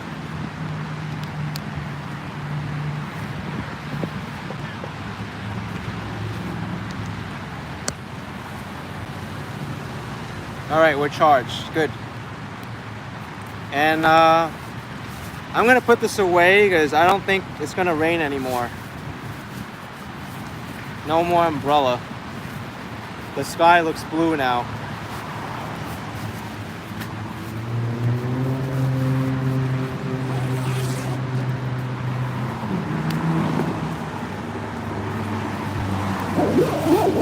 Yes, Milton Glacier died at age 91. He was the son of Hungarian Jewish immigrants, and he lived in the Bronx. But much respect for him for developing this design.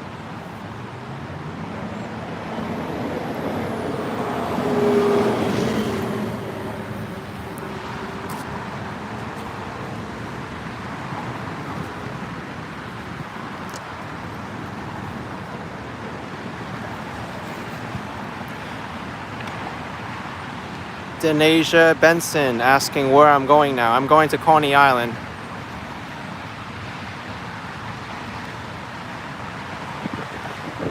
And I didn't even walk from where I started this live stream at on 86th Street and 5th Avenue.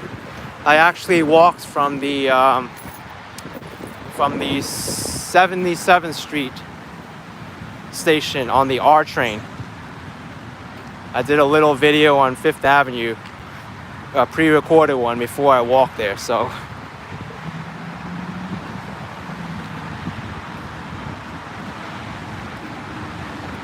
Peter Laycock signing off, 11 p.m. in Scotland. Okay, Peter, thanks for joining in.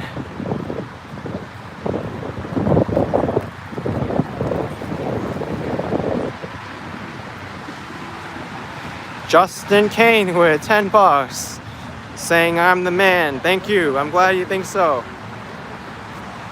I don't know how a man can be a kid at the same time, but Action Kid's a man, according to Justin. That's a joke, by the way.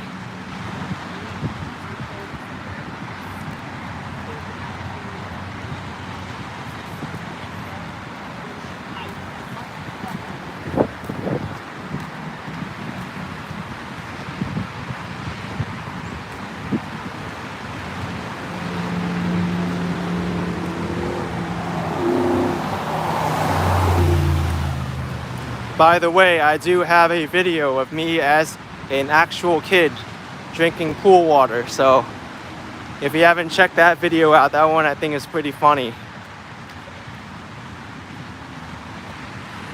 But I don't suggest anyone drink water from the swimming pool.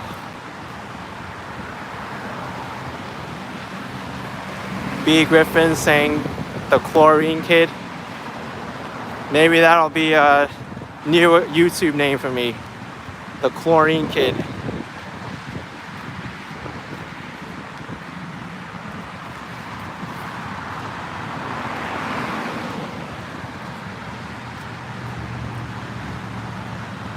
Gloria is asking how old I was at that swimming pool. I don't know. Maybe 2 years old?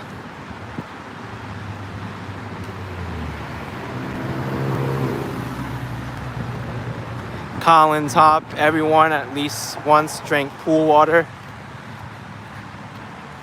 Yeah, I think everyone here has probably drank water from a swimming pool. Me, Colin, drunk pool water, but only by mistake.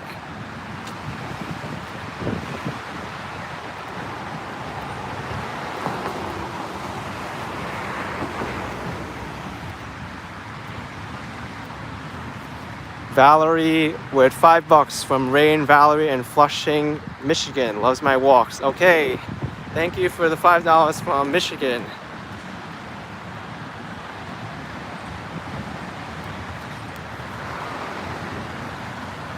Oh yes, bookish for school. We've all drunk in sea salt water.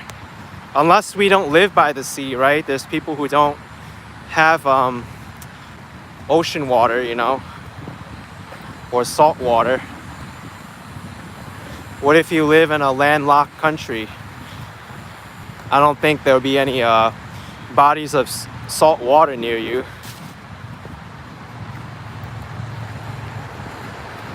Like Mongolia. Mongolia is a landlocked country. Most of their terrain is made up of desert, so I doubt they have any bodies of salt water there.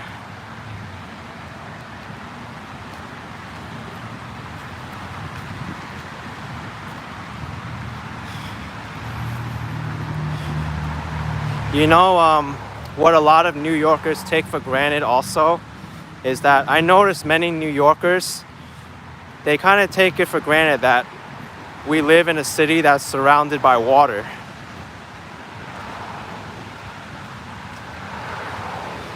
Many people, they'll just take the subway into Midtown and work there and then take the subway back home and they won't even see the water.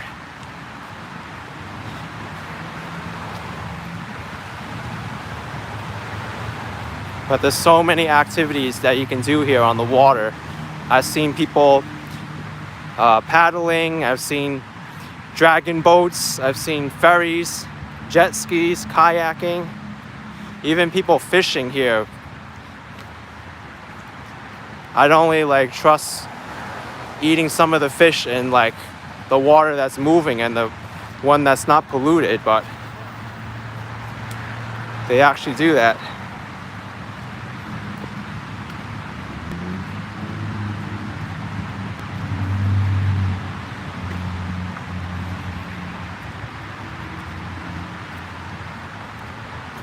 Bookish horse girl saying that's why you stay away from fish sometimes. I mean, you could eat fish in moderation. Too much of one thing isn't good, you know. I'm sure most people will get tired eating the same thing over and over again.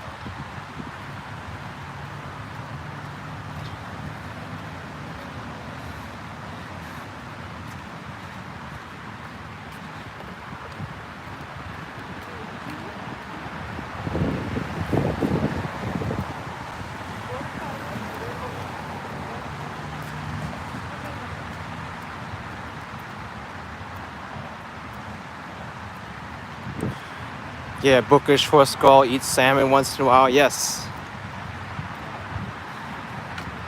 Then again, I really feel for the animals and the creatures that only eat one thing too. We're so fortunate as humans to be able to enjoy all this food, you know, plants, vegetables, meat. If your entire diet consists of like seeds as a bird, I would imagine like how much different that would be. Or what about horses, like your name? Horses, they eat hay all the time. Be like, hey horse, here's more of your hay. Enjoy it. I don't know how you would change it up to make it better for them to eat. Maybe put some seasoning on the hay, right? Here's some extra powder, make it make it a little bit different to eat. I don't know.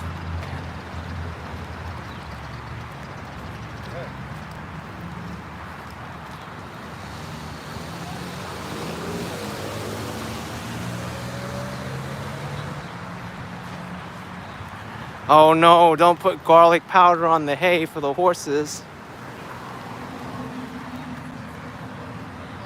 Denise Miller, thank you for $2, saying I should do stand-up comedy. I'm too funny. I think I'm getting better. I don't think I used to be so funny. Another thing I want to mention about horses too. I read an article the other day that said that horses, they can tolerate pain a lot more than you think. So if your horse is acting a little bit strange or a little bit off, that means that they're starting to feel pain, and you should probably get that horse checked out early, because they're known as like work animals, and they've evolved to be that way, to tolerate pain. It's an instinct so that they don't show predators their weakness, that they're injured. So now I know a little bit more about horses and pain now. Bookish horse girl saying they're also afraid of the smallest things is quite interesting. What? They're scared of doors opening too? Hard to believe that.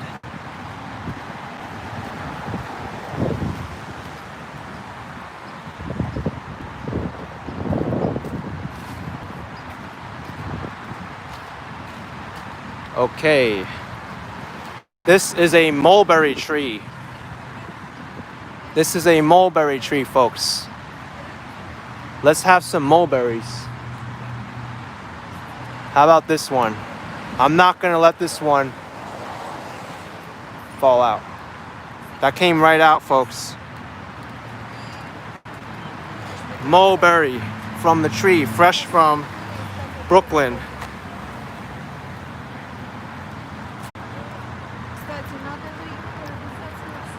Oh my goodness, that's so good. Wow, it's so sweet. Let's find another one.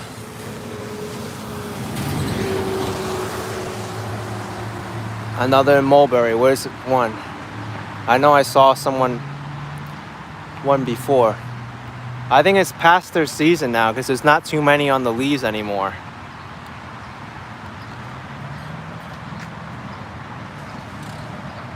Oh, there's some over there. There's one.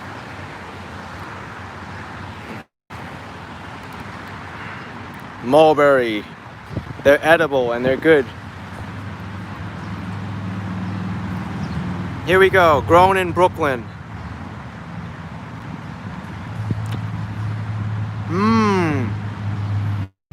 This one was a little bit different.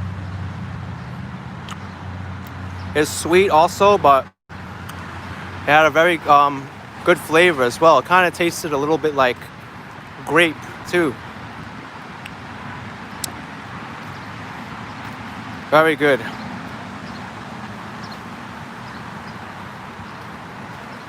Myron, they are ripe. They're ripe enough. As soon as I touched them, they came off. I didn't need much force at all.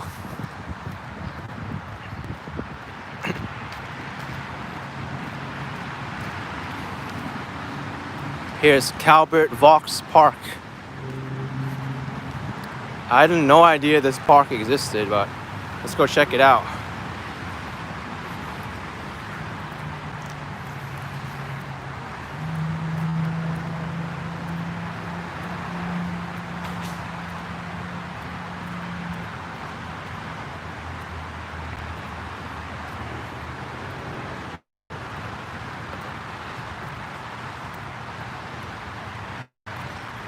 It's a little bit overgrown though, but it's a nice pathway. Me saying there's no one here. Well, there really wasn't anyone there on the sidewalk either.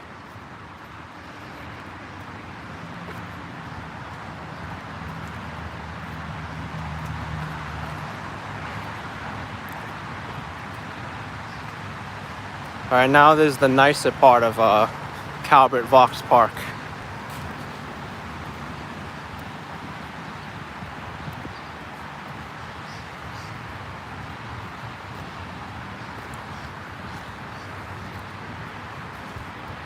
But this actually goes very far, folks. Look at it. I'm only over here. I can go all the way to the tip if I wanted to. I've never been to this park before.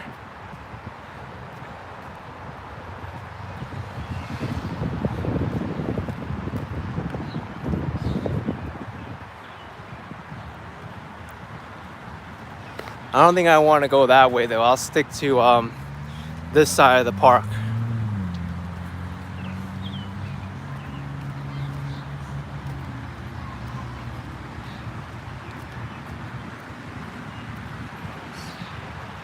There's a football field over there, soccer field.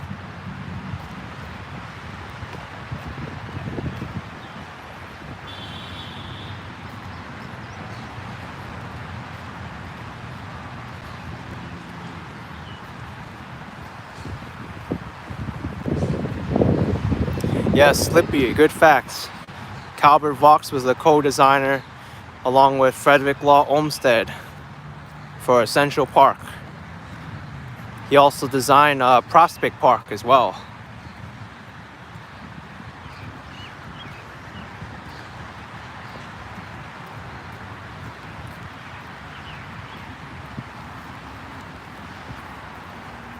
People here playing soccer, otherwise known as football, in other places of the world.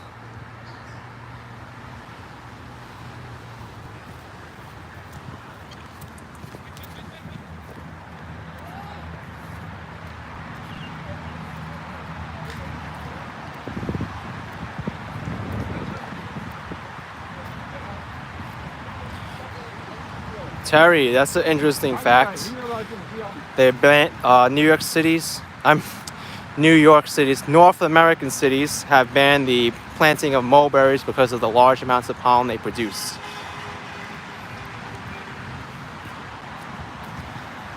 That's the Mercury retrograde again. I said New York cities. How does that make any sense?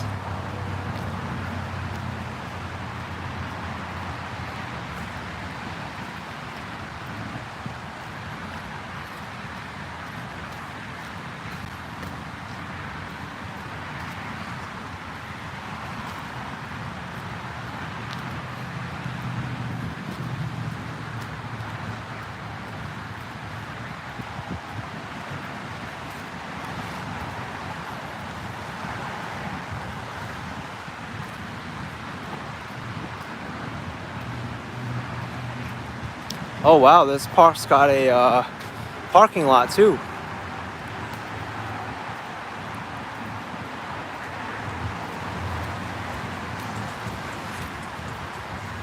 I am getting close to the end though.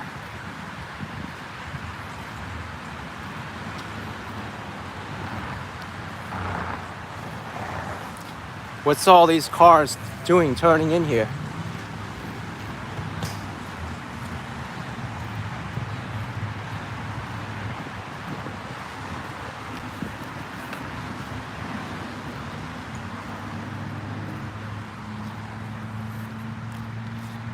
All right, let me go this way.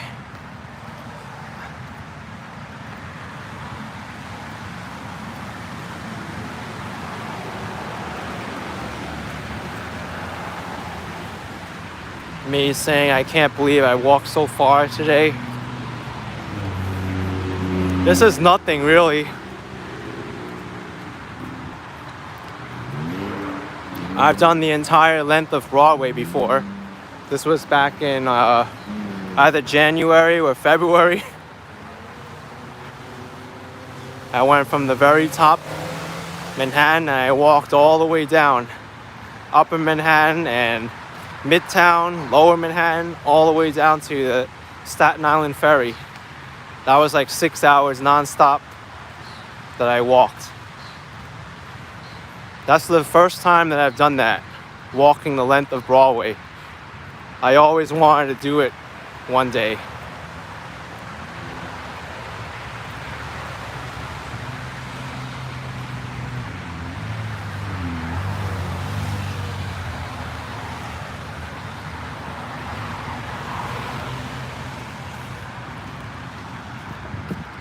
They've got a water problem here.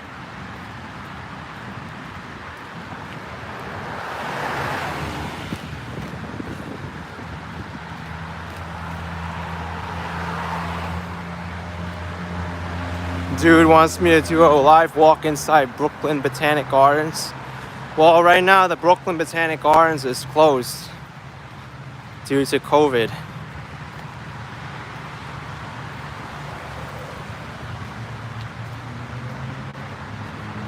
Myron's asking how long does it take to Coney from here. Maybe about 25 minutes now, 20 minutes.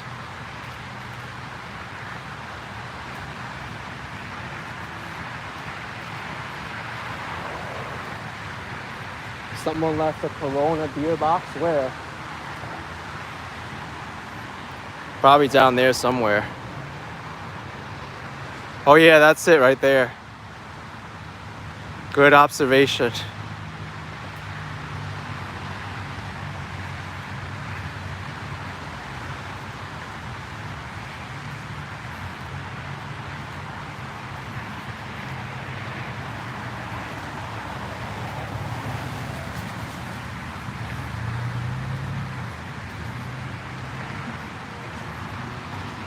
There's a face in the sky that looked like dead mouse. Is that it? Dead mouse cloud? I've seen some weird figures in the cloud too.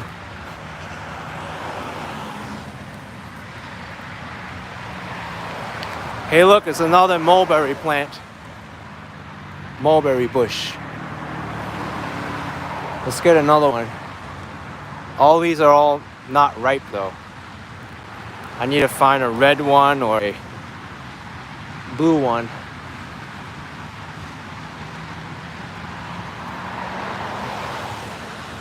Whoa. They're all not ripe.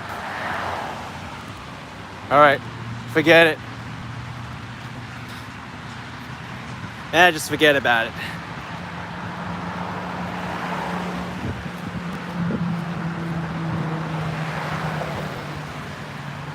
The casual, forget about it.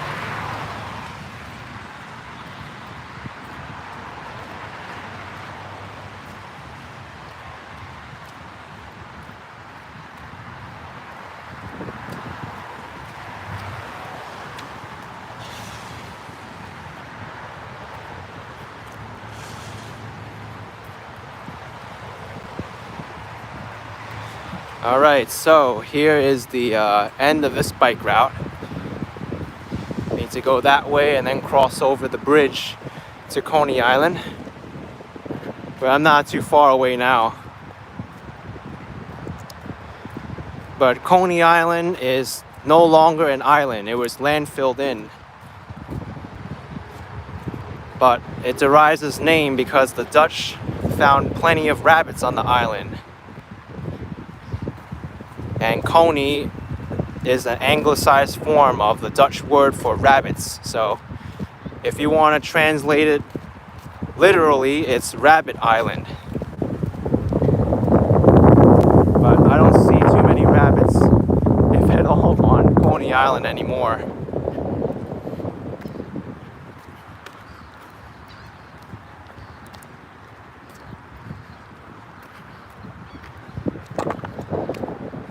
I'm near the water now. I could hear some seagulls.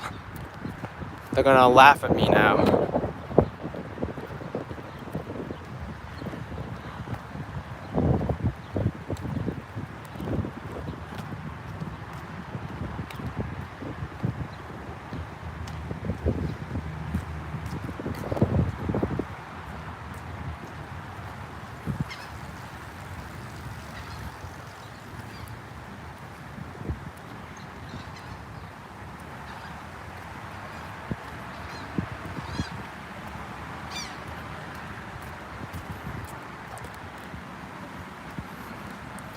These seagulls are a little bit different. Their head is all black.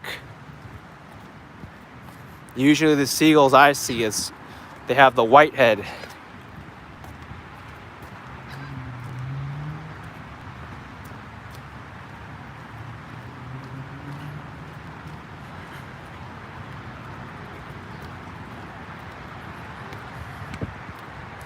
Alright, so you cannot miss Coney Island because there's like 10 million signs on this pole that's leaning over right now. Look at that. There is amusement parks to the right. Brooklyn Wall to the right. Luna Park and MCU Park to the right. New York Aquarium to the right.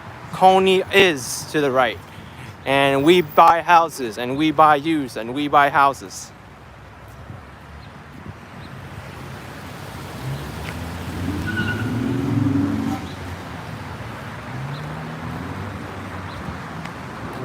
I hope this pole's secure, like seriously.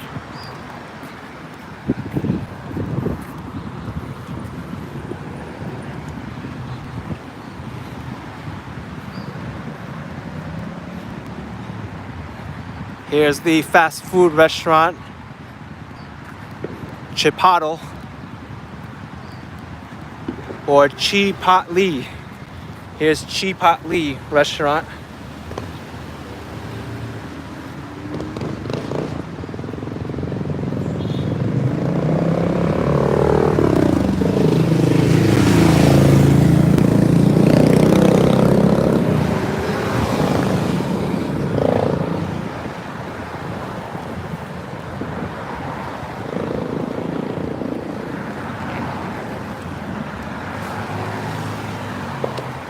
Diana saying it's raining hard in the Bronx. Hopefully it doesn't reach you. That was probably the same rain I got about 2 hours ago. It probably moved up there.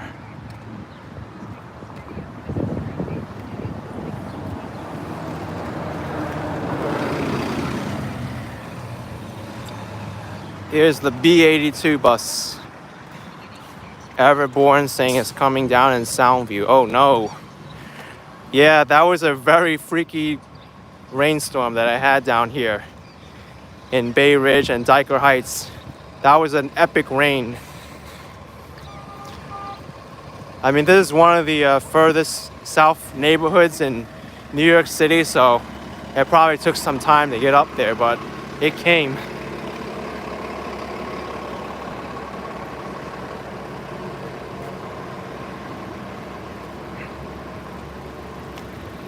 Oh, Bryce Davis, Luna Park's on the same ground as Astroland. Yes, Astroland, I think, was the original name of that amusement park, but Luna Park, it took over.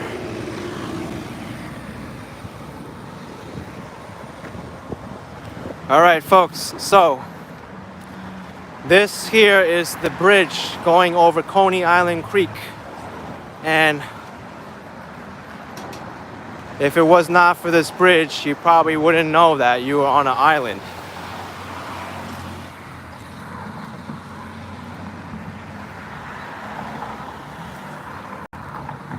Oh, Luna Park started in the early 1900s. So it was Luna Park and then Astroland and now the new Luna Park. That's before my time. So here's Coney Island Creek. Once I cross over this bridge, I'll be in Coney Island. Cruise 4 asking if I'm gonna have some Nathan's. Huh, Nathan's hot dog, that sounds good. You want me to zoom in on the parachute ride? Yes, there it is, the parachute jump. And the Wonder Wheel is somewhere over there, but right now I can't see anything but a puppy sign.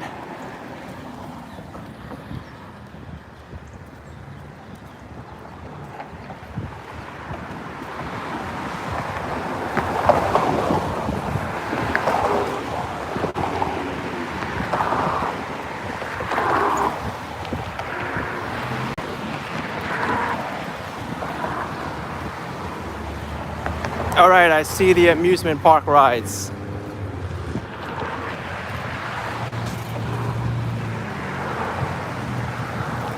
Louis Cass is asking if I'm gonna ride the Cyclone. All the amusement parks and rides are closed right now. I couldn't ride them even if I wanted to.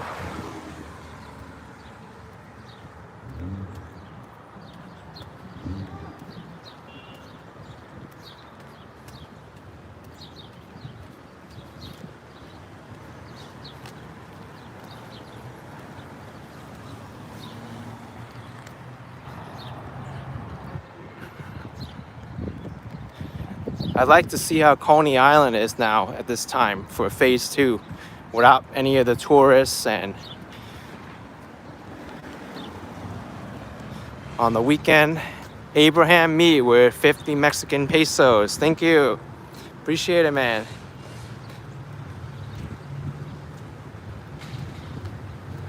Lewis Cast saying, how about Nathan's hot dog next week eating contest? They're still hosting it on July 4th, the Nathan's hot dog eating contest. That's awesome if they do.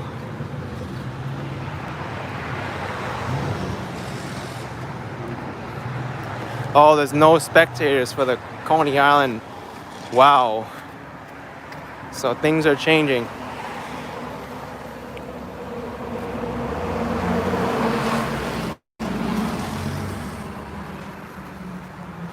What I am gonna do for the 4th of July though is I'm gonna repost my fireworks video from last year and change it up a little bit. So that way people can experience a virtual fireworks show from the comfort of their home.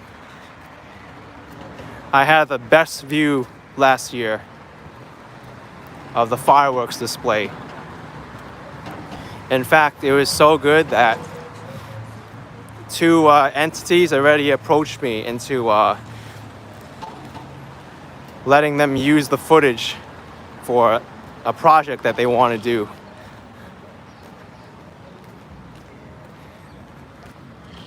There's one magazine and then another person who wants to use it for an educational purpose.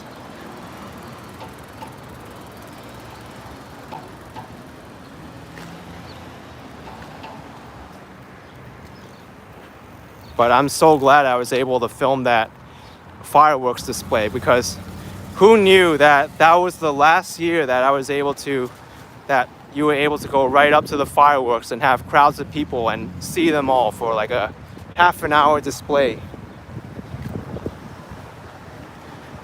That's the power of filming.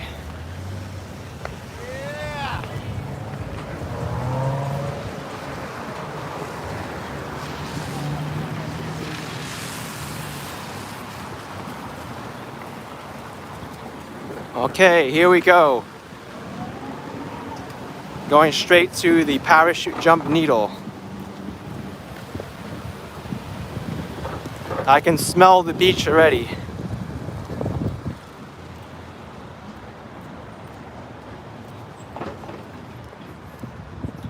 I can smell the beach already.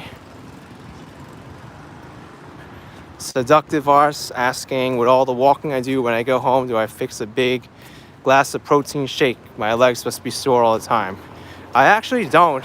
That sounds like a good idea though.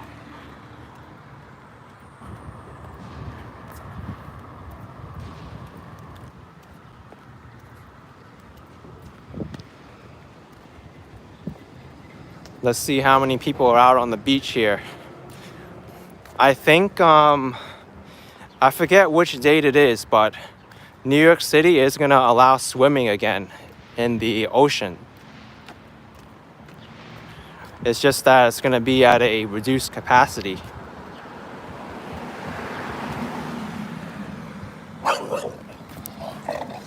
Oh shoot, scared me. Beware of dog, no kidding. No kidding. I'm not messing with you.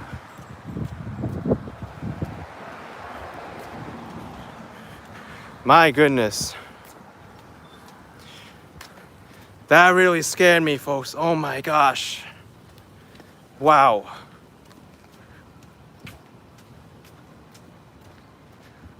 Scary, scary. I don't know what kind of breed that dog was, but it looked ready to pounce at me.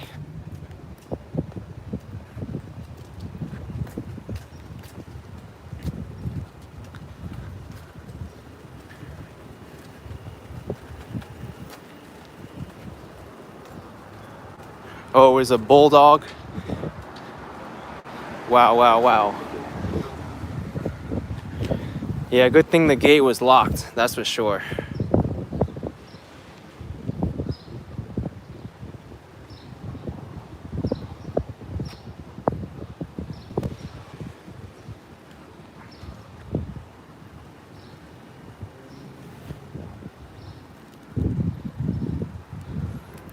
Let's go to parachute jump needle.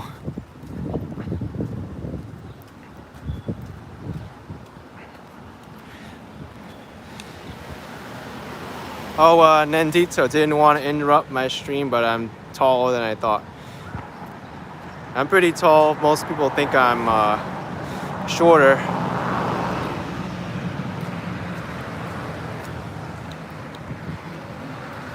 Denise saying on Wednesday the beaches are open for swimming. Great.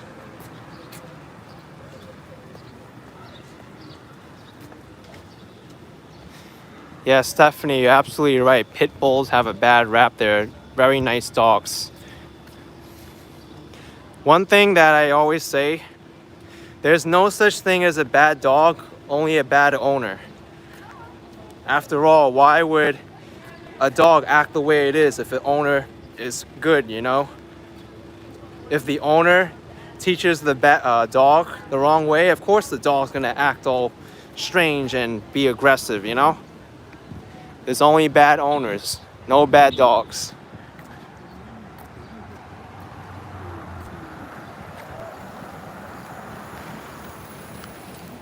Just like this morning, because I had the talk about parrots a few days ago, maybe yesterday. I didn't realize this, but there was actually a parrot which was in the same house as a murder scene. And the parrot was the one who snitched on the murderer. When the law enforcement authorities went there, they saw the parrot recreating the whole scene. All the yelling, the gunshots and everything. It's on YouTube. It's crazy. If you type it in YouTube, African gray parrot murder, you can hear it. It's a very haunting scene.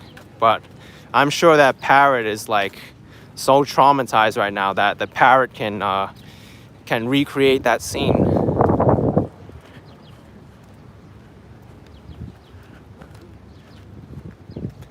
But in a way, the parrot was it was a good thing the parrot recreated the scene, because it only confirmed that the murderer killed the other person.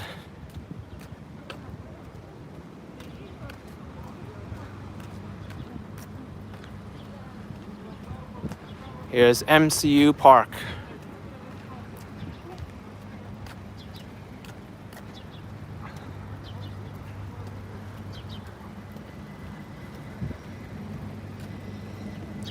Annie Glancy, you have an African gray. They're very intelligent. Your parrot is 20 years old and so funny. Yep. I think the African grays, they can last 30 years. Oh, Merg, that's so funny. Parrot cannot be used in court unless it swears to say the whole truth. Your Honor, I want to bring a witness up to the podium. I have here Fluffy, my pet parrot. And the parrot's gonna be like, "I want a cracker." Ah!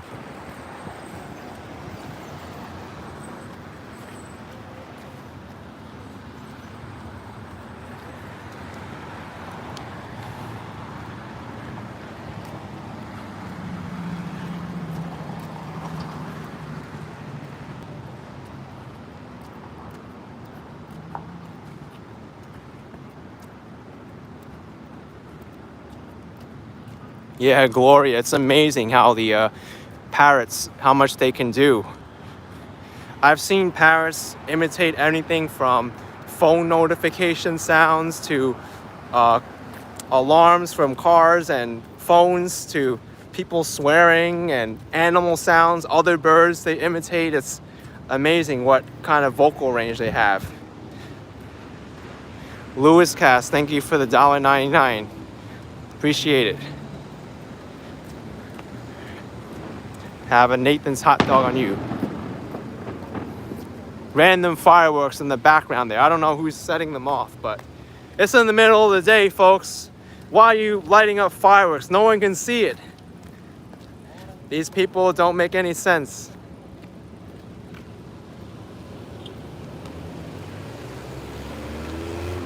They're just wasting fireworks now.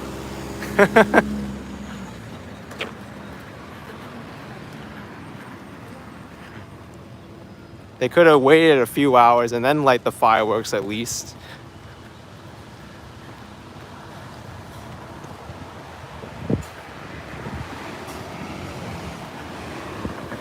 Rob Huebner with $5. Thank you, Rob.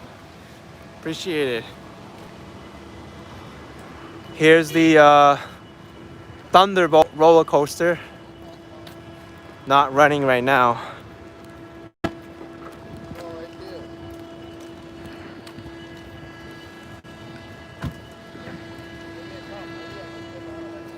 All right, Colin, you're signing off. I'm actually gonna sign off soon too. I'm just gonna order my Nathan's hot dog and have it, and then I think I'll sign off.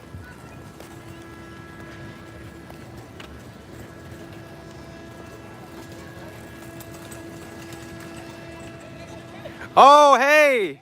How's it going, man? Hey, thanks. Yeah, I'm gonna go to Nathan's. All right. This has already been going for like 2.5 hours now, this live stream. All right, bye.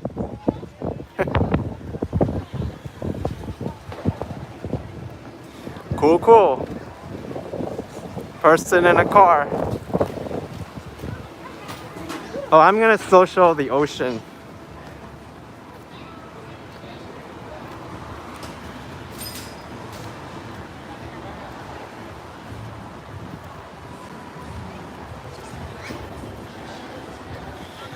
Lost in the curve. Yes, I will be taking the subway back. It's so easy from here. Just hop on the train and it's right there. But let's go. Nathan's hot dog. Which way do I go?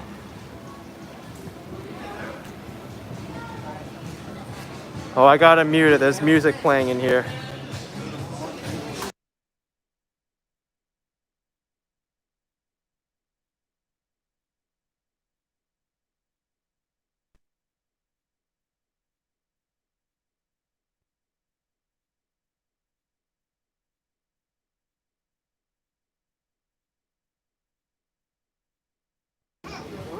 Thank you for the $5, Robert Parker, for Nathan's hot dog. I gotta use my hand sanitizer now. I just got it from the dispenser. All right, got it. Hard to juggle this with one hand.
All right, here we go.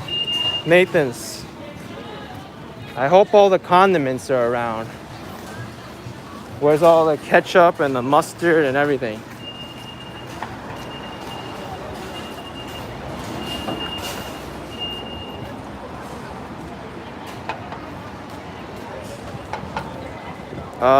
Oh wait, it's over here. Never mind, I gotta go back in.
That was so strange because there was no like ketchup or mustard on the side. I had to ask them for it to put it on. But yeah, it is an expensive hot dog. It's $5.17 after all the tax. But the retail price is $4.75. I'm gonna walk this over to the beach now and then enjoy it by the sand.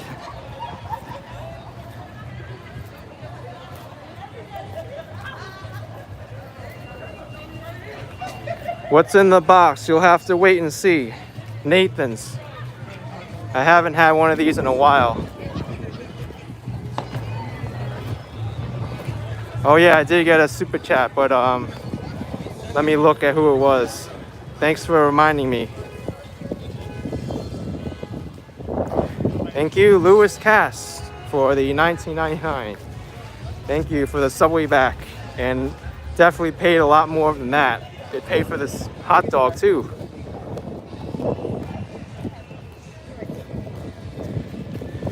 And some people even gave me money for the hot dog itself.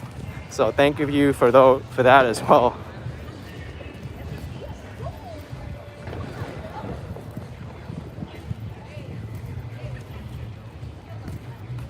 By the way, folks, the Coney Island art walls are here. I've shown these on live stream before, but unfortunately the main gate is closed off. So, oh yeah, I gotta watch out for aggressive seagulls. That is definitely true. No aggressive seagulls.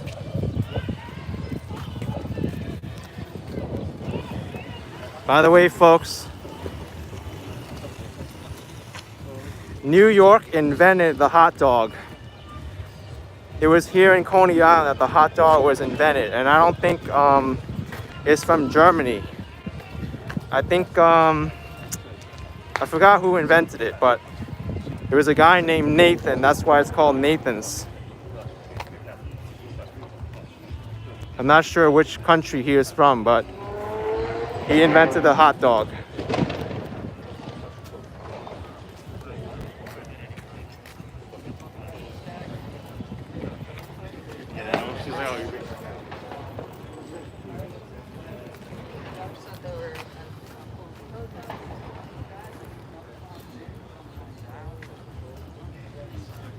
The beach seems quiet today.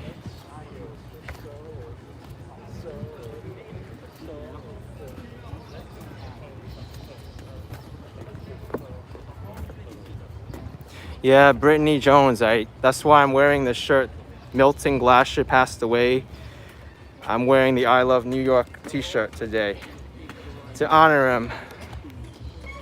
And also because I do genuinely love New York.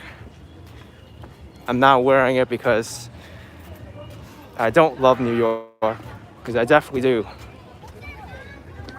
Here's the beach, folks. Coney Island Beach. Not as crowded as I thought.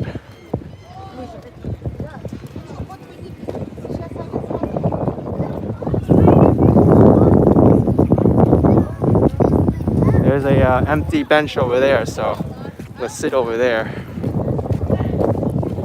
Sorry for the wind noise, because I know it's a little bit breezy right now.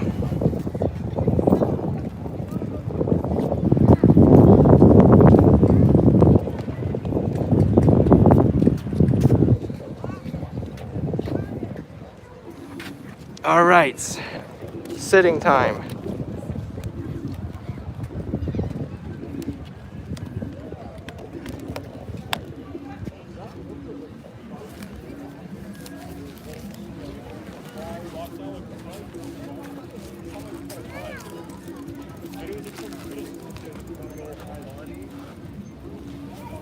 All right, so here it is, folks. Since 1916, it's our food that makes us famous. The first hot dog unboxing video on YouTube, maybe. There it is, the Nathan's hot dog.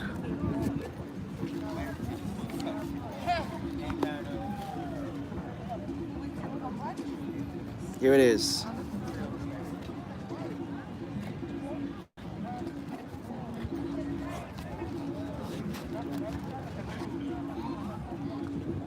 There it is, folks. Nathan's hot dog. $5.17 for this.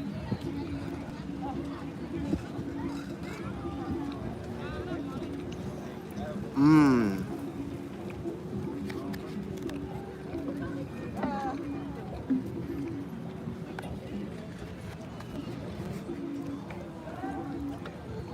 These hot dogs are crunchy.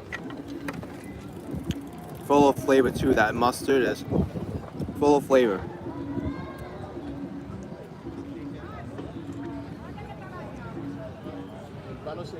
Mmm.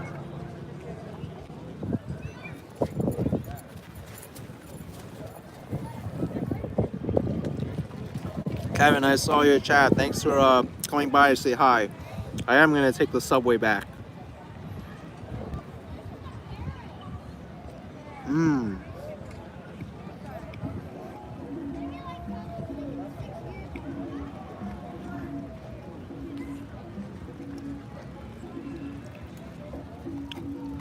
Now, one thing I want to share a secret with.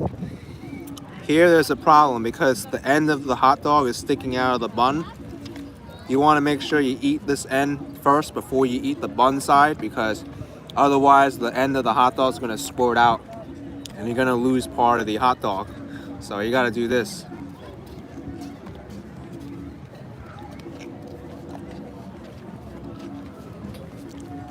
At least that's my method. Of course, you can do it the bun way, and you might like lose part of the hot dog and some sauce squirts on the ground, but I wouldn't want to do that.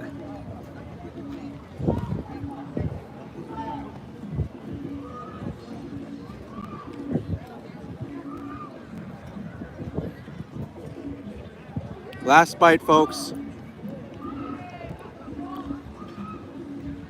Bon appetit.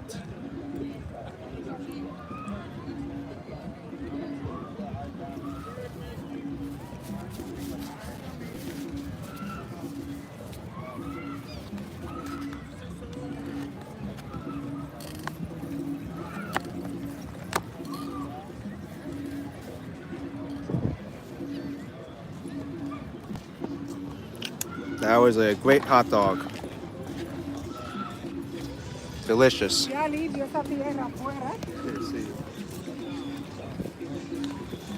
right.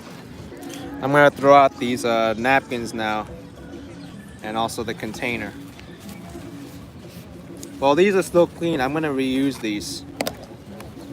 But the dirty one is this one.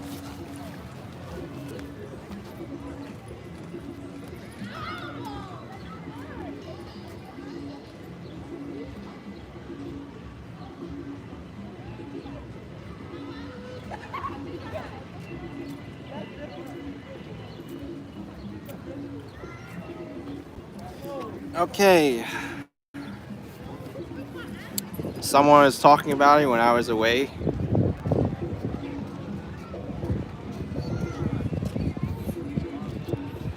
Alright. I didn't miss anything.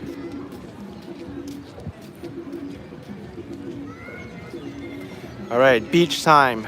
This is what we came to see.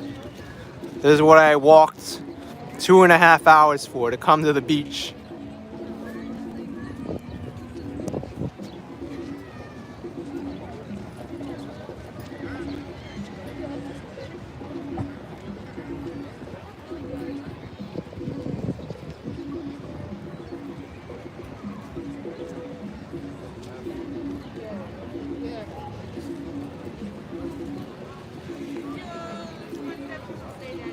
You want me to go down to the water? Let's do it. It will be the perfect end to the live stream. Just to go by the water. Let's go.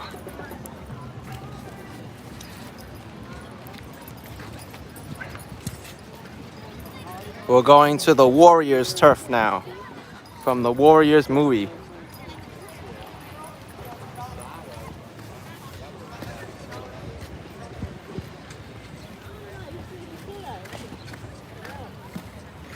By the way, this has to be the dirtiest mask I've seen all day. Yuck.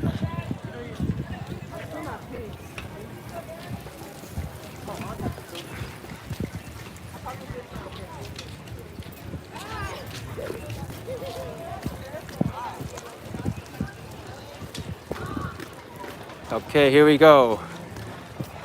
Beach time, beach time.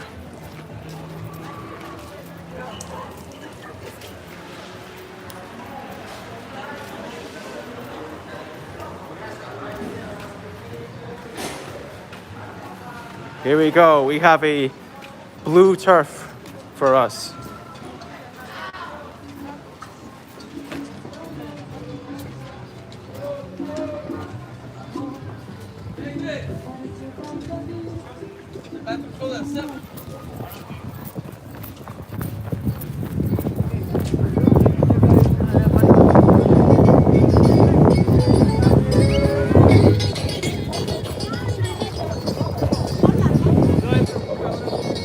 No more blue turf.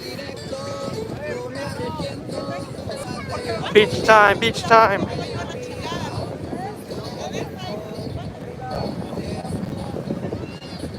Dirty beach though, man. What's up with these people? Clean up. You got like paper cups and stuff all over the place. That's why people don't like to come to the beach. Look at this. This is dirty.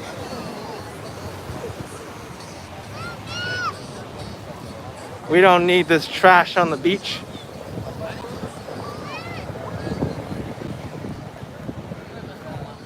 Okay, if I keep going this way, I can walk all the way to Florida. Can I do it, folks? You want me to continue?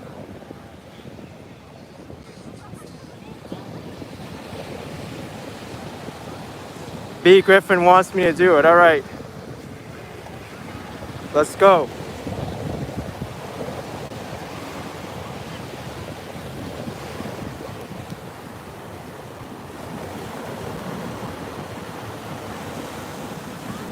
What is this stuff? Ah! Ah!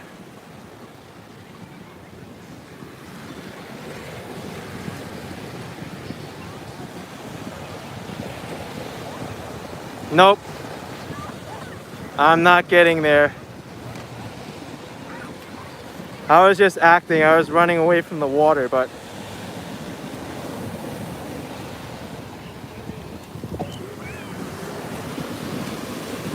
almost. That almost got me.